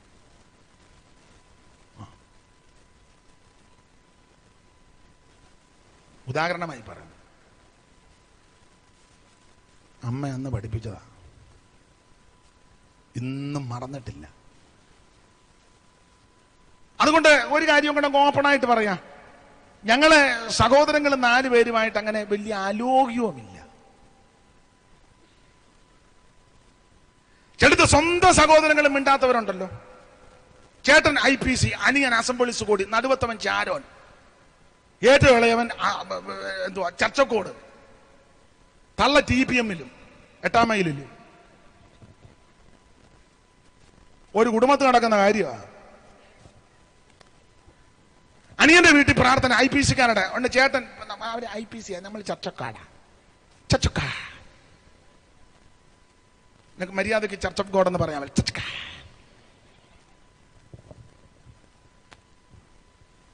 അസംബ്ലി യോജിപ്പില്ലല്ലോ. എന്തിന് നീ പുസ്തകം എടുത്തോണ്ട് ഇങ്ങനെ പാമ്പാടി കൂടെ? നിങ്ങളിപ്പോ ചിന്തിക്കുക, ദൈവമേ ഇന്ന് വരണ്ട ഒരു കാര്യവും ഇല്ല. ഇന്നാ വരേണ്ടത്. ഞാൻ വളരെ ശാന്തമായി ലളിതമായി ഇച്ചിരി ഗുണദോഷങ്ങളാ പറഞ്ഞു തരുന്നത്. വേറെ കൃത്യം പാടില്ല. ഒരുപോലെ കരുതണം, സ്നേഹിക്കണം. ഒരു ചെറിയ പ്രശ്നം വചനത്തിൽ നിന്ന് തന്നെ പറഞ്ഞു തരാം. അപ്പൻ എല്ലാവരേക്കാളും ഇഷ്ടപുത്രനായതുകൊണ്ട് നിലയങ്കം ഉണ്ടാക്കി കൊടുത്തു യോസേപ്പിന്. കൊടുത്തപ്പോ എല്ലാവർക്കും കൊടുക്കണ്ടേ? യോസേപ്പിന് മാത്രം ഒരു നിലയെങ്കിൽ കുടുംബത്തിൽ പ്രശ്നമായി. ഞാനതിന്റെ ഒരു വശമായി പറയുന്നത്. ഈ അപ്പൻ നിലയെങ്കിൽ ഉണ്ടാക്കി കൊടുക്കാൻ കാര്യം അവിടെ ഇരിക്കുന്ന യോസേപ്പ് ദുശ്രുതി വന്ന് പറയുമെന്ന. അപ്പൻ എടുക്ക വന്ന് അപ്പന്റെ ഭാര്യമാരാകുന്ന ലേയായി, റാഖേലിന്റെയും ദാസിമാരാകുന്ന ബിൽഗയുടെ ശില്പയുടെ മക്കളോട് കൂടെ ഇരുന്ന് അവരെ കുറിച്ചുള്ള ദുശ്രുതി യോസേപ്പ് വന്ന് അപ്പനോട് പറയും എന്ന് പറഞ്ഞാൽ ഇടയ്ക്കിടയ്ക്ക് ന്യൂസ് കൊടുക്കും. അങ്ങനെ നമ്മുടെ ഇടയിലും ആൾക്കാരുണ്ട്. സെൻട്രൽ പാസ്റ്ററോട് ഇടയ്ക്കിടയ്ക്ക് ന്യൂസ് കൊടുക്കുന്ന സെൻട്രലിലെ തന്നെ വേറെ പാസ്റ്റർമാരുണ്ട്. സെൻട്രൽ പാസ്റ്ററുടെ വീതി ഓവർസിയറിലൊക്കെ ചെന്ന് ന്യൂസ് കൊടുക്കും ഇടയ്ക്കിടയ്ക്ക്. കൂട്ടുവിശ്വാസിയുടെ, വേലക്കാരുടെ, പ്രസിഡന്റിനോട്. ലോക്കൽ സഭയിലാണെങ്കിൽ പാസ്റ്ററോടും അമ്മാമ്മയോടും ചെന്ന് ഇടയ്ക്കിടയ്ക്ക് മറ്റ് വിശ്വാസികളുടെ പാടില്ല, പ്രശ്നമുണ്ടാകും. പാസ്റ്റർമാരത് കേൾക്കുകയും ചെയ്യരുത്. ഞാൻ ഒരു ചെറിയ കൂട്ടായ്മ തിരുവല്ലുണ്ട്. ഞാൻ കൂടെ ഞങ്ങളുടെ എൻ്റെ അടുക്ക് ഒരെണ്ണത്തിന്റെ കാര്യം വന്ന് പറഞ്ഞേക്കരുത്. അതിന് ഞാൻ ശരിയാക്കും. വചനം ശുശ്രൂഷിക്കുമ്പോൾ ദൈവാത്മാവ് തരുന്ന നടത്തിപ്പിൽ ശുശ്രൂഷിക്കും. ഇത് കേൾക്കരുത്. ഇനി അഥവാ ചില സന്ദർഭങ്ങൾ കേൾക്കേണ്ടി വരും. അതനുസരിച്ച് ഇടപെടരുത്. 2 ഭാഗവും കേൾക്കണം. ആട്ടെ, അപ്പൻ ഇഷ്ടപുത്രനായതുകൊണ്ടും റാഖേലിൽ കൂടി ജനിച്ച കുട്ടി ആയതുകൊണ്ടും ഒരു നിലയെങ്കിൽ കൊണ്ട് കൊടുത്ത് അന്ന് മുതൽ കുടുംബത്തിൽ പ്രശ്നമാണ്. വേറെ കൃത്യം പാടില്ല. അതുകൊണ്ട് മാതാപിതാക്കളോട് ഒരിക്കൽ കൂടി ഒരു സന്ദേശം പറയാം. അവൻ ദൈവം നിനക്ക് തന്ന കളറുള്ളത് കാണും, കളറില്ലാത്ത കൊച്ചു കാണും, കഴിവുള്ള കൊച്ചു കാണും, കഴിവില്ലാത്ത കൊച്ചു കാണും, കാശുള്ളവൻ കാണും, കാശില്ലാത്തവൻ കാണും. വേറെ കൃത്യം പാടില്ല. ദൈവം തന്ന തലമുറ ഒരുപോലെ കരുതിക്കോണം.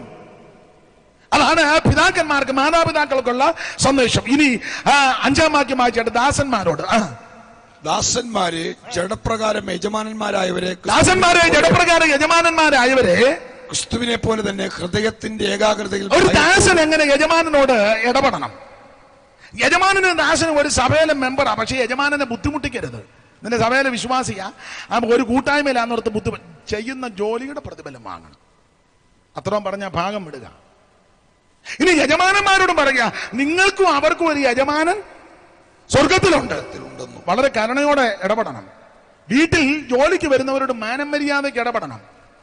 ചില വലിയ വീടുകളിലൊക്കെ ജോലിക്ക് ചില സഹോദരന്മാര് വന്നു കഴിഞ്ഞാൽ, ചില എല്ലാവരും അല്ല കേട്ടോ, ചില വീടുകളിൽ ജോലിക്ക് ഒരാളെ കിട്ടിയാൽ പിന്നെ വാഷിംഗ് മെഷീൻ വർക്ക് ചെയ്യുകയല്ല. അതുവരെയും വാഷിംഗ് മെഷീൻ ഒരു കുഴപ്പം, തറ തുടയ്ക്കാൻ തങ്ക വന്നു, അന്ന് വാഷിംഗ് മെഷീനും ഒന്നും ശരിയല്ല. ഉള്ള കൂറ തുണിയെല്ലാം എടുത്തു കൊടുക്കും എവള് കഴുകാൻ. ശരിയല്ല. വീട്ടിൽ ജോലിക്ക് വരുന്നവരോട് മാനമര്യാദയ്ക്ക് ഇടപെടണം. ഞാൻ മിക്കടുത്ത് പ്രസംഗിക്കുമ്പോൾ പറയും, വീട്ടിൽ ജോലിക്ക് വരുന്ന പ്രായമുള്ള അമ്മ അല്ലേ പിതാവ്, അവരെ പിള്ളേരെ കൊണ്ട് പേര് വിളിപ്പിക്കരുത്. മനസ്സിലാകുന്നുണ്ടോ? ആരോട് പറയാന്? നിങ്ങൾക്ക് വേണേ സമപ്രായമാന്റെ പേര് വിളിക്കുകയോ അറിയാമല്ലോ. പക്ഷെ പിള്ളേരെ മര്യാദ പഠിപ്പിക്കണം, പ്രായമുള്ളവരെ ബഹുമാനിക്കാൻ ആദരിക്കാൻ ഒക്കെ പഠിപ്പിക്കണം. ചില പിള്ളേർ അങ്ങനല്ല, ഇടടാ ആരെയാ വിളിച്ച് അപ്പച്ചാന്ന് വിളിക്കടാ, പറഞ്ഞു കൊടുക്കണം. അമ്മച്ചീന്ന് വിളിക്കടാ, പറയണ്ടേ? നിങ്ങൾ അതിന്റെ ബാക്കിയാന്നാ തോന്നുന്നത്. ബഹുമാനിക്കാൻ പഠിപ്പിക്കണം. സ്തോത്രം. നിങ്ങൾക്കും അവർക്കും ഒരു യജമാനൻ സ്വർഗത്തിലുണ്ട്. മക്കളെ, നിങ്ങളിത് കേൾക്കുന്നുണ്ടോ? എന്തുവാ ഞാനിവിടെ പറഞ്ഞ കേൾക്കുന്നുണ്ടോ? അത് നിങ്ങൾ വേറെ ഏതാണ്ടൊക്കെ പറഞ്ഞിരിക്കുക. എന്തുവാന്ന് ആരോടാ പറയുന്നത്? ഇപ്പറ വലിയൊരു ഇരിപ്പുണ്ടോ?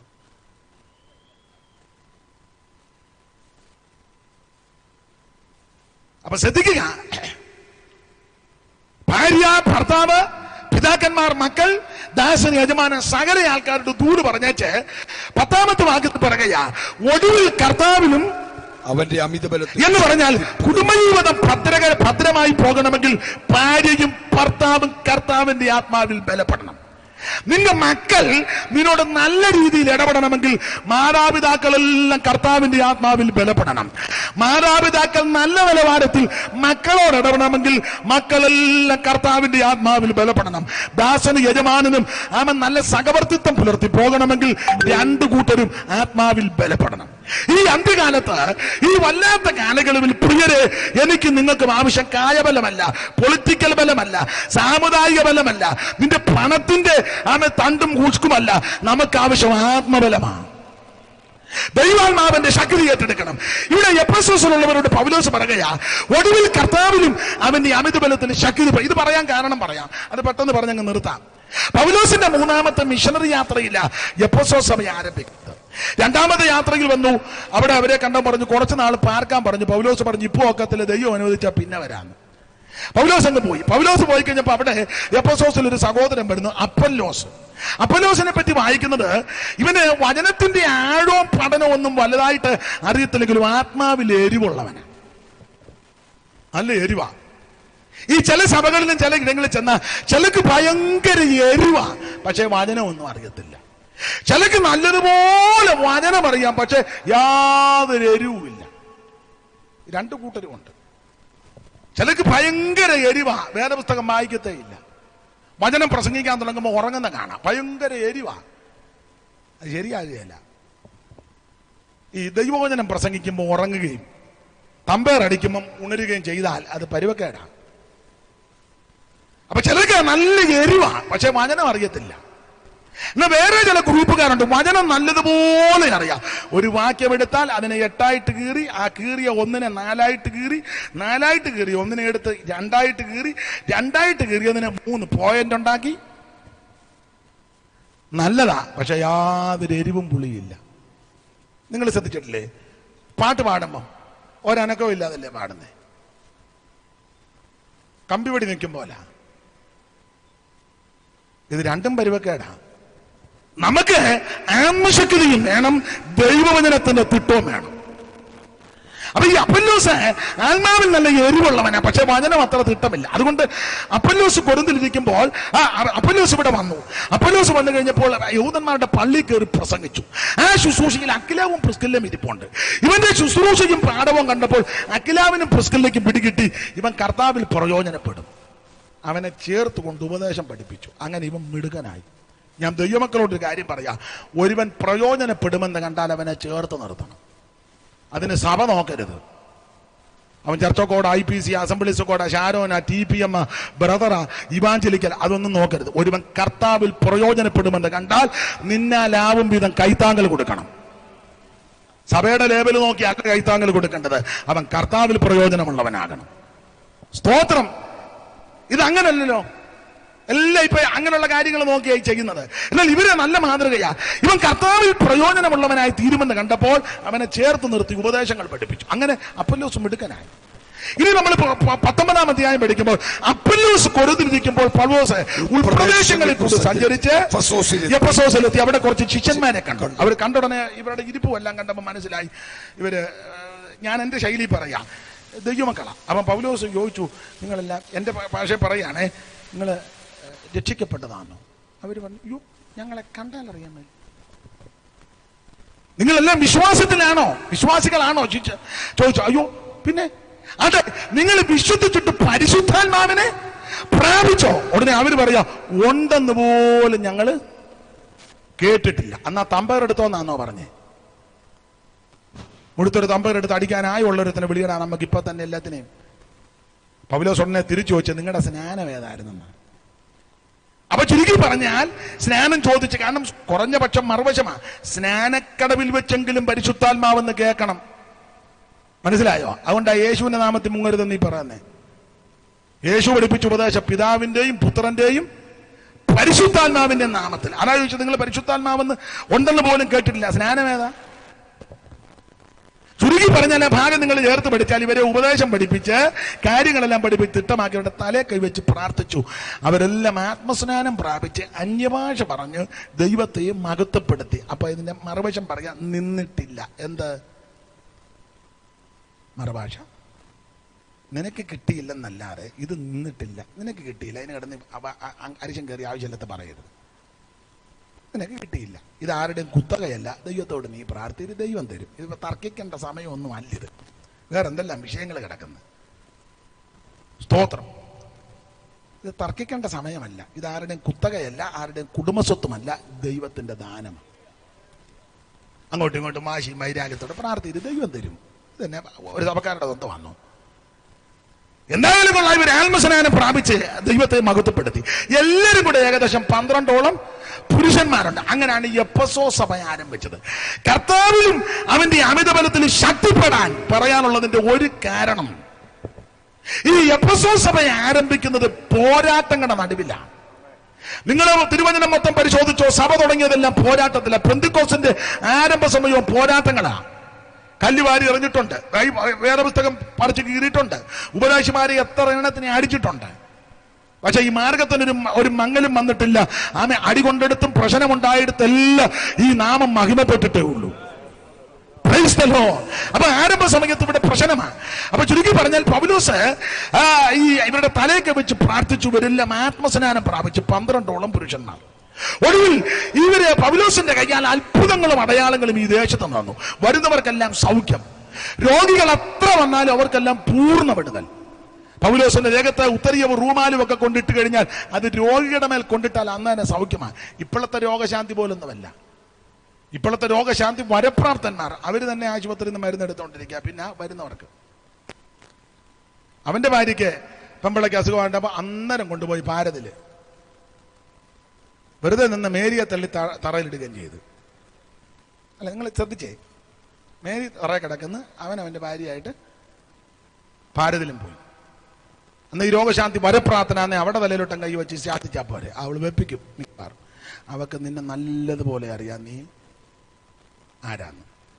അത് അവള് തലയെ കൈ വെപ്പിക്കാതെ. അപ്പൊ ചുരുക്കി പറഞ്ഞാൽ പൗലോസിന്റെ ശരീരത്തെ ഉത്തരീയ റൂമാലും കൊണ്ടിട്ട് രോഗികളുടെ മേൽ കൊണ്ടിട്ട് അന്നേരം സൗഖ്യം. ചുരുക്കി പറഞ്ഞാൽ എഫെസോസിൽ അത്ഭുതങ്ങളും അടയാളങ്ങളും നടക്കുക. എഫെസോസിന്റെ ഒരു പ്രത്യേകത നല്ലൊരു പ്രകൃതി. ഈ കർത്താവിലും അവന്റെ അമിതബലത്തിൽ ശക്തിപ്പെടാൻ പറയാനുള്ളതിന്റെ ഒന്നാമത്തെ കാരണം, മന്ത്രവാദികളുടെ ഈറ്റില്ലമായ എഫെസോസ് പട്ടണം. മന്ത്രവാദികളുടെ ഈറ്റില്ലമാണ് എഫെസോസ് പട്ടണം.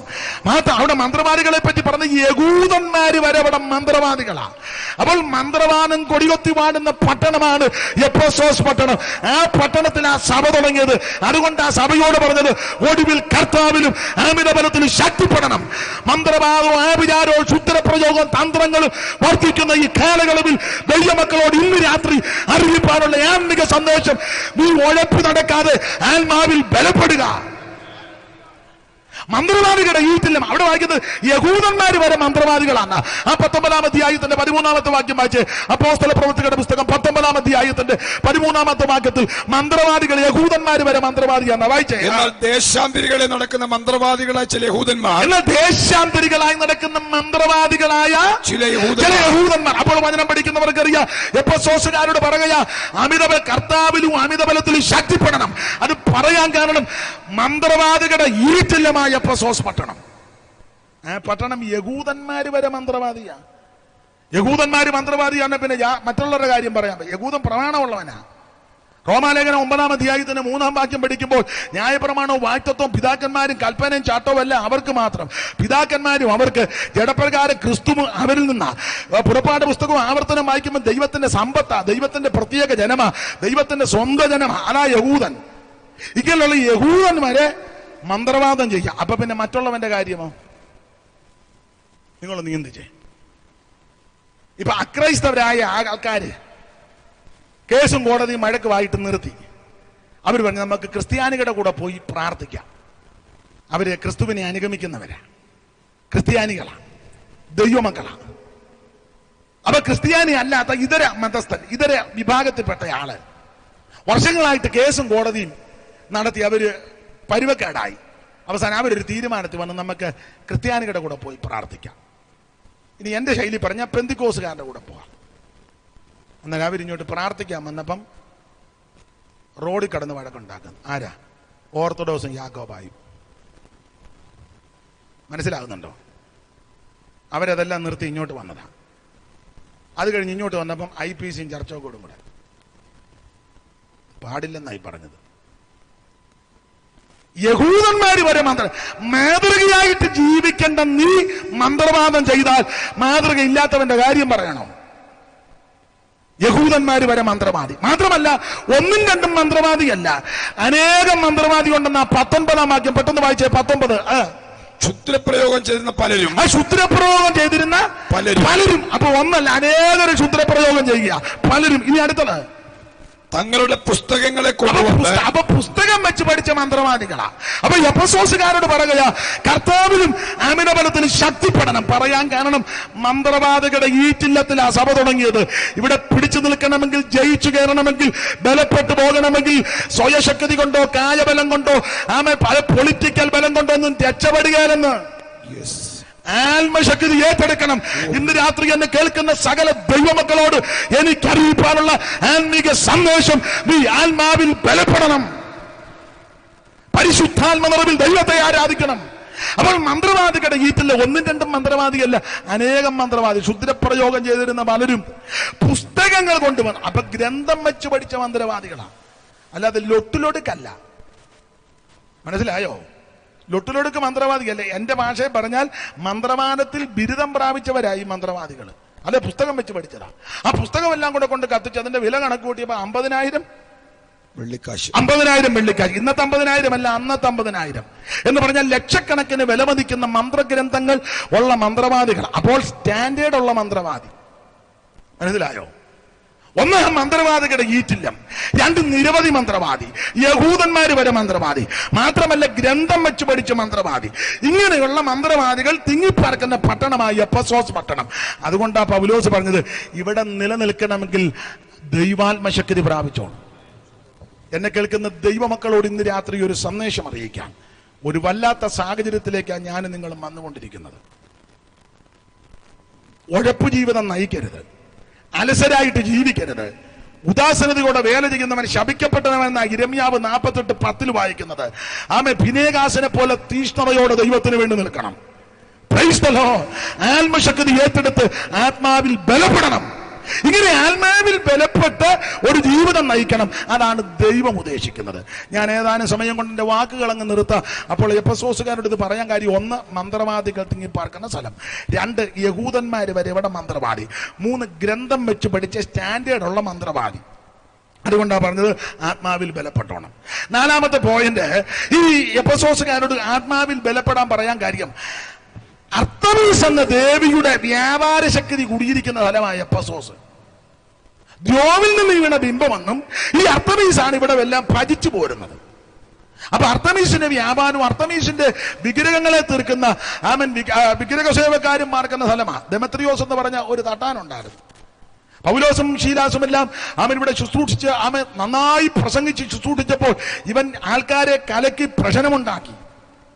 ഞാൻ ആ ഭാഗത്തേക്ക് അധികം പോകുന്നില്ല, വചനം പഠിക്കുന്ന നിങ്ങൾക്കറിയാം.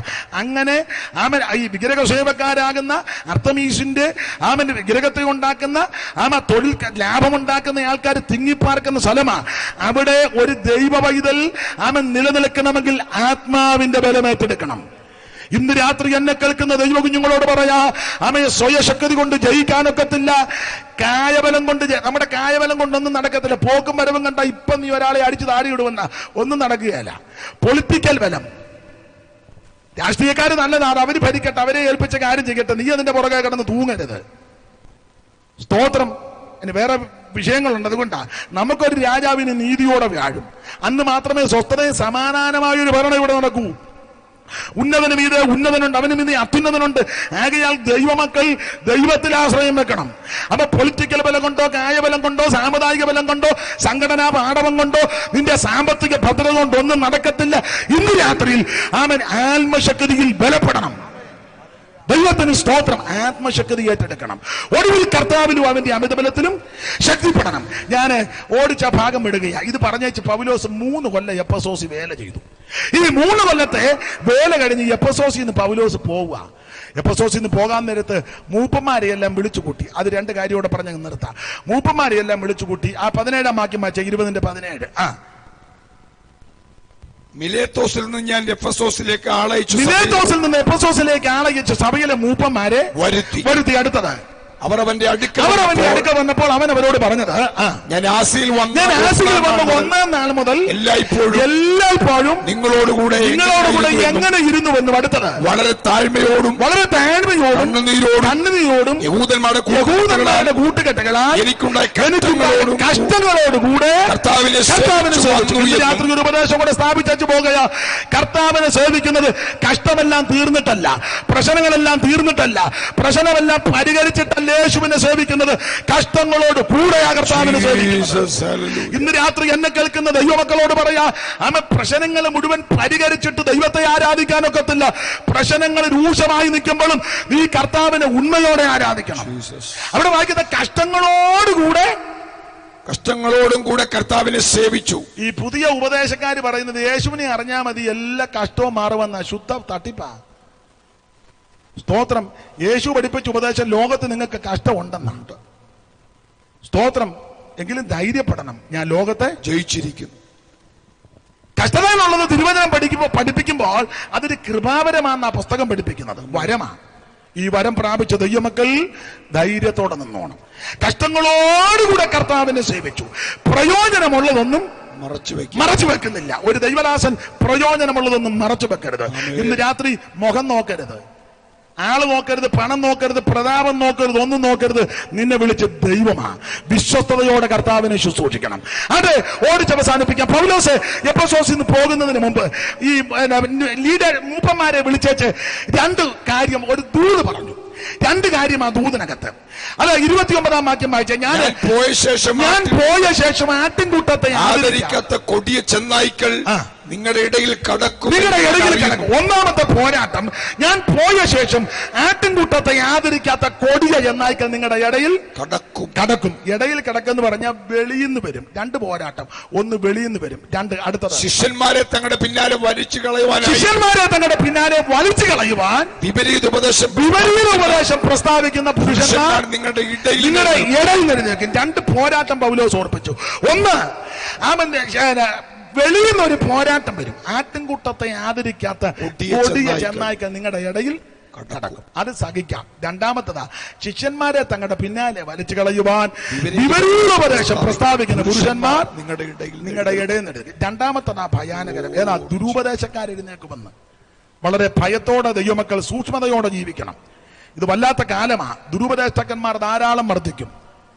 ദൈവത്തിന്റെ വചനത്തെ കോട്ടി മാറ്റി മായം ചേർത്ത് കൂട്ടുചേർത്ത് പറയുന്ന ധാരാളം പേര് എഴുന്നേക്കുമെന്ന്. പൗലോസ് എഫെസോസിൽ നിന്ന് പോകുന്നതിന് മുമ്പ് മൂപ്പന്മാരെ വിളിച്ചേച്ച് പറഞ്ഞു, 2 പ്രശ്നം ഈ സഭയിലുണ്ടാകും ഞാൻ പോയ ശേഷം. 1, ആട്ടിൻകൂട്ടത്തെ ആദരിക്കാത്ത കൊടിയ ചെന്നായ്ക്കൾ ഇതിനകത്ത് കിടക്കും. 2, ശിഷ്യന്മാരെ തങ്ങളുടെ പിന്നാലെ വലിച്ചു കളയുവാൻ വിപരീതോപദേശം പ്രസ്താവിക്കുന്ന പുരുഷന്മാർ നിങ്ങളുടെ ഇടയിൽ എഴുന്നേക്കും. ഈ പുറത്തുനിന്ന് വരുന്ന പോരാട്ടം നമുക്ക് സഹിക്കാം, അകത്തുള്ളതാ സഹിക്കാൻ മേലാത്ത. ഞാൻ മിക്കടത്തും പറയും, നിങ്ങൾക്കും അറിയാം, അയലത്തുകാരെ നമ്മളെ തെറി പറയാ, കണ്ണ് പൊട്ടുന്ന തെറി പറഞ്ഞാൽ നമുക്ക് കതകും ജനലും എല്ലാം അടച്ച് വെന്റിലേഷൻ തെർമോക്കോളറും വെച്ച് ഒട്ടിച്ച് മുറിയെല്ലാം പൂട്ടിച്ച് അകത്തിരുന്ന് സ്തോത്രം പറയാം. അവൻ അപ്പുറത്ത് വീട്ടിൽ ഇരുന്ന് ആ തെറി പറയുന്നത് നമുക്ക് രക്ഷപ്പെടാം.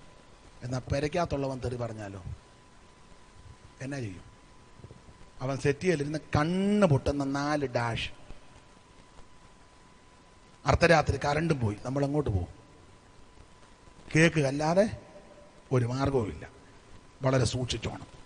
ഒന്നുകൂടി ഉദാഹരണം പറഞ്ഞാൽ, ഒരക്രൈസ്തവനോ സുവിശേഷ വിരോധിയോ അല്ലെങ്കിൽ സുവിശേഷത്തിന് വിരുദ്ധമായി നിൽക്കുന്ന ഒരാള് നമ്മളെ തല്ലാൻ വരിക അല്ലെ ഉപദ്രവിക്കാൻ വന്ന, എന്റെ ഭാഷ പറഞ്ഞ അവനെ പ്രാർത്ഥിച്ചൊതുക്കാം. ഒതുക്കിയിട്ടുണ്ട്. പ്രാർത്ഥിച്ചൊതുക്കാം. യേശുവിന്റെ നാമത്തിൽ പ്രാർത്ഥിച്ചവനെ ഒതുക്കാം. എത്രയോ സ്ഥലത്ത് ഒതുങ്ങി.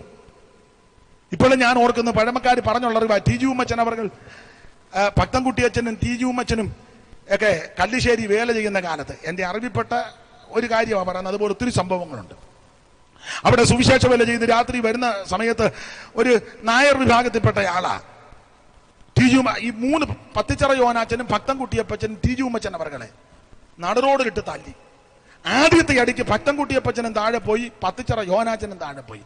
ഞാൻ കണ്ടിട്ടില്ലെങ്കിൽ നിങ്ങൾക്ക് പഴയ ടി ജി ഉമ്മച്ചൻ അപ്പച്ചനെ കണ്ടിട്ടുള്ളവർക്കറിയാം. നല്ല ആചാന കണ്ടിട്ടുണ്ട്, നല്ല എളുപ്പമാ. അപ്പം പറഞ്ഞുള്ള അറിവാ. ഈ നായരെ ഈ അപ്പച്ചനെ ഇടിച്ചപ്പോൾ പുള്ളി ഇങ്ങനെ നിന്നു, ശ്വാസം പിടിച്ചു.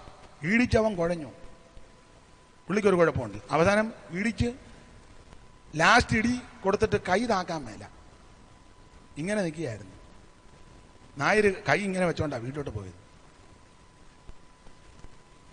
ഇത് നടന്ന കാര്യമാണ്. കൈ താഴുന്നില്ല. സ്തോത്രം. അദ്ദേഹത്തിന്റെ ഭാര്യ ദൈവഭയമുള്ളൊരു സ്ത്രീ.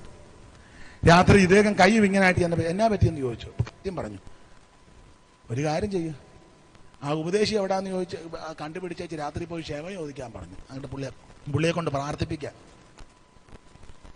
അന്ന് രാത്രി ഈ ദൈവദാസന്മാർ വിശ്രമിച്ചത് ചെട്ടിപ്പറമ്പിലെ കൊച്ചുകുട്ടിച്ചായൻ്റെ വീട്ടിലാണ്. നമ്മൾ അടൂർ പോയ മേരിക്കൊച്ചമ്മയുടെ വീട്ടിൽ അപ്പച്ചനുള്ള കാലം. രാത്രി വന്ന് കഥകെ മുട്ടി. അർദ്ധരാത്രി. അപ്പം ഇവർ ചൂടുമൊക്കെ വെച്ച കിഴിയൊക്കെ കുത്തുക. പിന്നെയും പ്രശ്നമാണ്. കഥക് തുറന്നപ്പോൾ ഈ നായരിങ്ങനെ നിൽക്കുക. അർദ്ധരാത്രിക്ക്. എന്നാന്ന് ചോദിച്ചു. കൈ താക്കാൻ മേല, ഉപദേശിയോട് പറയാൻ പ്രാർത്ഥിക്കാൻ. ഉമ്മച്ചനപ്പച്ചൻ ഇറങ്ങിച്ചെന്നാ കാര്യം ചോദിച്ചു, ക്ഷമ പറഞ്ഞു. ഞങ്ങളത് അന്നേരം വിട്ട് കളഞ്ഞല്ലോ. പിന്നെ സുവിശേഷവും പറഞ്ഞു. തലയെ കൈവച്ച് പ്രാർത്ഥിച്ചു. അന്നേരം കയ്യും താന്നു. മനസ്സിലായോ? അങ്ങനെ എത്രയെത്ര, ഞാൻ ഒരു കാര്യം പറഞ്ഞെന്നുള്ളൂ, ഇതുപോലെ എത്രയെത്ര സംഭവങ്ങൾ. അപ്പം വെളിയിൽ നിന്ന് ഒരുത്തൻ ഇടിക്കാനോ തല്ലാനോ വന്നാൽ അവനെ പ്രാർത്ഥിച്ചൊതുക്കും. പെന്തിക്കോസുകാരൻ തല്ലാൻ വന്നാലോ എന്നാ പ്രാർത്ഥന? നമ്മൾ പ്രാർത്ഥിച്ചൊതുക്കും. അവൻ മറുഭാഷ പറഞ്ഞാ ഇടിക്കുന്നത്. എങ്ങനെ ഒതുക്കാൻ? അവൻ ആത്മാവിലാണ് നമുക്കിട്ട് താങ്ങുന്നത്. അപ്പൊ പിന്നെ ചെയ്യേണ്ട മാർഗം തല്ല് കൊള്ളാതെ എതിലേലും ഇടവഴി കയറി പോവുക. അപ്പൊ ശ്രദ്ധിക്കുക, അകത്ത പോരാട്ടമാ ഭയാനകം, ദുരുപദേശം. അപ്പോൾ ദുരുപദേശക്കാർ സഭയ്ക്കകത്ത് എഴുന്നേൽക്കും. ഞാൻ വേഗത്ത് നിർത്താം. ഇത് പറഞ്ഞേച്ച് പൗലോസ് എഫെസോസ് വിട്ടുപോയി. 1 കൊല്ലം തികയുന്നതിന് മുമ്പ് സഭയ്ക്കകത്ത് ദുരുപദേശക്കന്മാർ എഴുന്നേറ്റു. എഴുന്നേറ്റുകാരാ 2 വാക്യം വായിച്ചേ. അവരുടെ പേരെഴുതിയിട്ടുണ്ട്. തിമത്തിയോസിന്റെ 1-ാം ലേഖനം 1-ാം അധ്യായത്തിന്റെ 19-ാം വാക്യം. ആരായി സഭയ്ക്കകത്ത് എഴുന്നേറ്റത്? 1-19 വായിച്ചേ. ചിലർ നല്ല മനസ്സാക്ഷി തള്ളിക്കളഞ്ഞിട്ട് വിശ്വാസക്കപ്പിൽ തകർന്നു പോയി. ഹുമനയോസും അലക്സാണ്ടറും ഈ കൂട്ടത്തിലുള്ളവർ അവർ സത്യം വിട്ട് അവർ ദൂഷണം പറയാതിരിക്കാൻ പഠിക്കേണ്ടതിന് ഞാൻ അവരെ അവർ 2 പേരെഴുന്നേറ്റു. ഹുമനയോസും അലക്സാണ്ടറും. പൗലോസ് പറഞ്ഞു 1 കൊല്ലം ഇവരാരും ശ്രദ്ധിച്ചില്ല. 2 പേരെഴുന്നേറ്റു. ഇവരെഴുന്നേറ്റ് ദുരുപദേശം പഠിപ്പിച്ചു. എന്തുവായി ഇവർ പഠിപ്പിച്ച ദുരുപദേശം? തിമത്തിയോസിന്റെ 2-ാം ലേഖനം 2-ാം അധ്യായത്തിന്റെ 16 മുതൽ താഴോട്ടുള്ള വാക്യം വായിച്ച്. അവര് പഠിപ്പിച്ച ദുരുപദേശം വിരുദ്ധമായ വൃദ്ധാലാപങ്ങളെ ഒഴിഞ്ഞിരിക്കുക. ആ വകക്കാർക്ക് അഭക്തി അധികം മുതിർന്നു വരും. പിന്നെ അവരുടെ അർബുദവ്യാധി പോലെ ഈ ദുരുപദേശത്തിന്റെ ഭയാനകത ക്യാൻസർ വരുന്നത് പോലെ. അതുകൊണ്ടാണ് ഞാൻ മിക്കയിടത്തും പറയും, ദുരുപദേശം പറയുന്ന, പ്രസംഗിക്കുന്ന, പഠിപ്പിക്കുന്നവരെ സ്റ്റേജിൽ പോലും കയറ്റരുത്. എന്നാലും നമ്മൾ അവരെ വിളിച്ച് 3 ദിവസം യോഗം, അവരുടെ ശിങ്കിടികളും. ഇത് ക്യാൻസറാ. നിന്നെയും കൊണ്ടേ ഇത് പോകൂ. അതാ ഭക്തിവിരുദ്ധമായ വൃതാലാപങ്ങളെ ഒഴിഞ്ഞിരിക്കുക. ആ വകക്കാർക്ക് അപഗതി അധികം മുതിർന്നു വരും. അവരുടെ വാക്ക് അർബുദ വ്യാധി പോലെ തിന്നുകൊണ്ടിരിക്കും. അടുത്തത് ഹുമനയോസും അവരുടെ കൂട്ടത്തിലുള്ളവരാ അവർ സത്യം വിട്ട് തെറ്റി പുനരുത്ഥാനം കഴിഞ്ഞുവെന്ന്. ഇതാ ദുരുപദേശം. ഇങ്ങനെ ദുരുപദേശക്കാർ വർദ്ധിക്കുന്ന ഈ കാലയളവിൽ നമുക്ക് ആവശ്യം ആത്മാവിന്റെ അമിതബലമാണ്. ഇന്ന് രാത്രി ആമ എല്ലാവരും സമർപ്പിച്ച് പ്രാർത്ഥിക്കണം. ആമൻ. മന്ത്രവാദികളുടെ യൂത്തില്ലമാ അവിടെ പിടിച്ചു നിൽക്കണമെങ്കിൽ ആത്മശക്തി ആവശ്യമാണ്. Praise the Lord. അർത്തമീസിന്റെ വ്യാപാരമുള്ള സ്ഥലമാ നിലനിൽക്കണമെങ്കിൽ ആത്മശക്തി ആവശ്യമാ. ദുരുപദേശം വർദ്ധിച്ചു വരുന്ന കാലമാ നിലനിൽക്കണമെങ്കിൽ ആത്മശക്തി ആവശ്യമാ. ഇന്ന് രാത്രി എല്ലാവരും ദൈവസന്നിധി പ്രാർത്ഥിച്ചാട്ടെ. ആമൻ. സമർപ്പണത്തോട് ഇന്ന് രാത്രി തിരിച്ചു പോകാം. ഹല്ലേലൂയ. എല്ലാവരും ഇന്ന് രാത്രി പ്രാർത്ഥിച്ചാട്ടെ. കർത്താവേ, നിന്റെ ആത്മാവിന്റെ അമിത ബലം എന്റെ മൺകൂടാരങ്ങളിൽ പകരണം. നമ്മുടെ പോരിന്റെ ആയുധം ജഡീകമല്ല, കോട്ടകളെ ഇടിക്കുന്ന ദൈവശക്തിയാ. അവയാ ഞങ്ങൾ സങ്കല്പനങ്ങൾ, വിചാരങ്ങൾ, ക്രിസ്തുവിന്റെ പരിജ്ഞാനത്തിന് വിരോധമായി പൊങ്ങുവരുന്ന സകല ഉയർച്ചകളെ, വിചാരങ്ങളെ പിടിച്ചടക്കി ആത്മാവിൽ ശക്തിപ്പെടുവാൻ ഇന്ന് രാത്രി എല്ലാവരും സമർപ്പിച്ച് പ്രാർത്ഥിച്ചാട്ടെ. എല്ലാവരും സമർപ്പിക്കാം. ആമൻ. ഒടുവിലായിട്ട് പറയട്ടെ, ആമൻ. നമ്മുടെ പാപത്തെ മോചിച്ച് രോഗത്തെ സൗഖ്യമാക്കി നമ്മെ രക്ഷിച്ച കർത്താവിന്റെ കരങ്ങളിൽ ഇന്ന് രാത്രി സമർപ്പിക്കാം. ആമൻ. മന്ത്രവാദത്തിന്റെ ശക്തികളെ ജയിക്കണമെങ്കിൽ ആത്മശക്തി ആവശ്യമാണ്. അർത്തമീസിന്റെ വ്യാപാര ശക്തികളെ ജയിക്കണമെങ്കിൽ ആത്മശക്തി ആവശ്യമാണ്. ഗുരുപദേശത്തിനെതിരെ നിലനിൽക്കണമെങ്കിൽ ആത്മശക്തി ആവശ്യമാണ്. ഇന്ന് രാത്രി എല്ലാവരും പ്രാർത്ഥിക്കുക. സമർപ്പണത്തോടെ പ്രാർത്ഥിക്കുക. എല്ലാവരും പ്രാർത്ഥിക്കുക.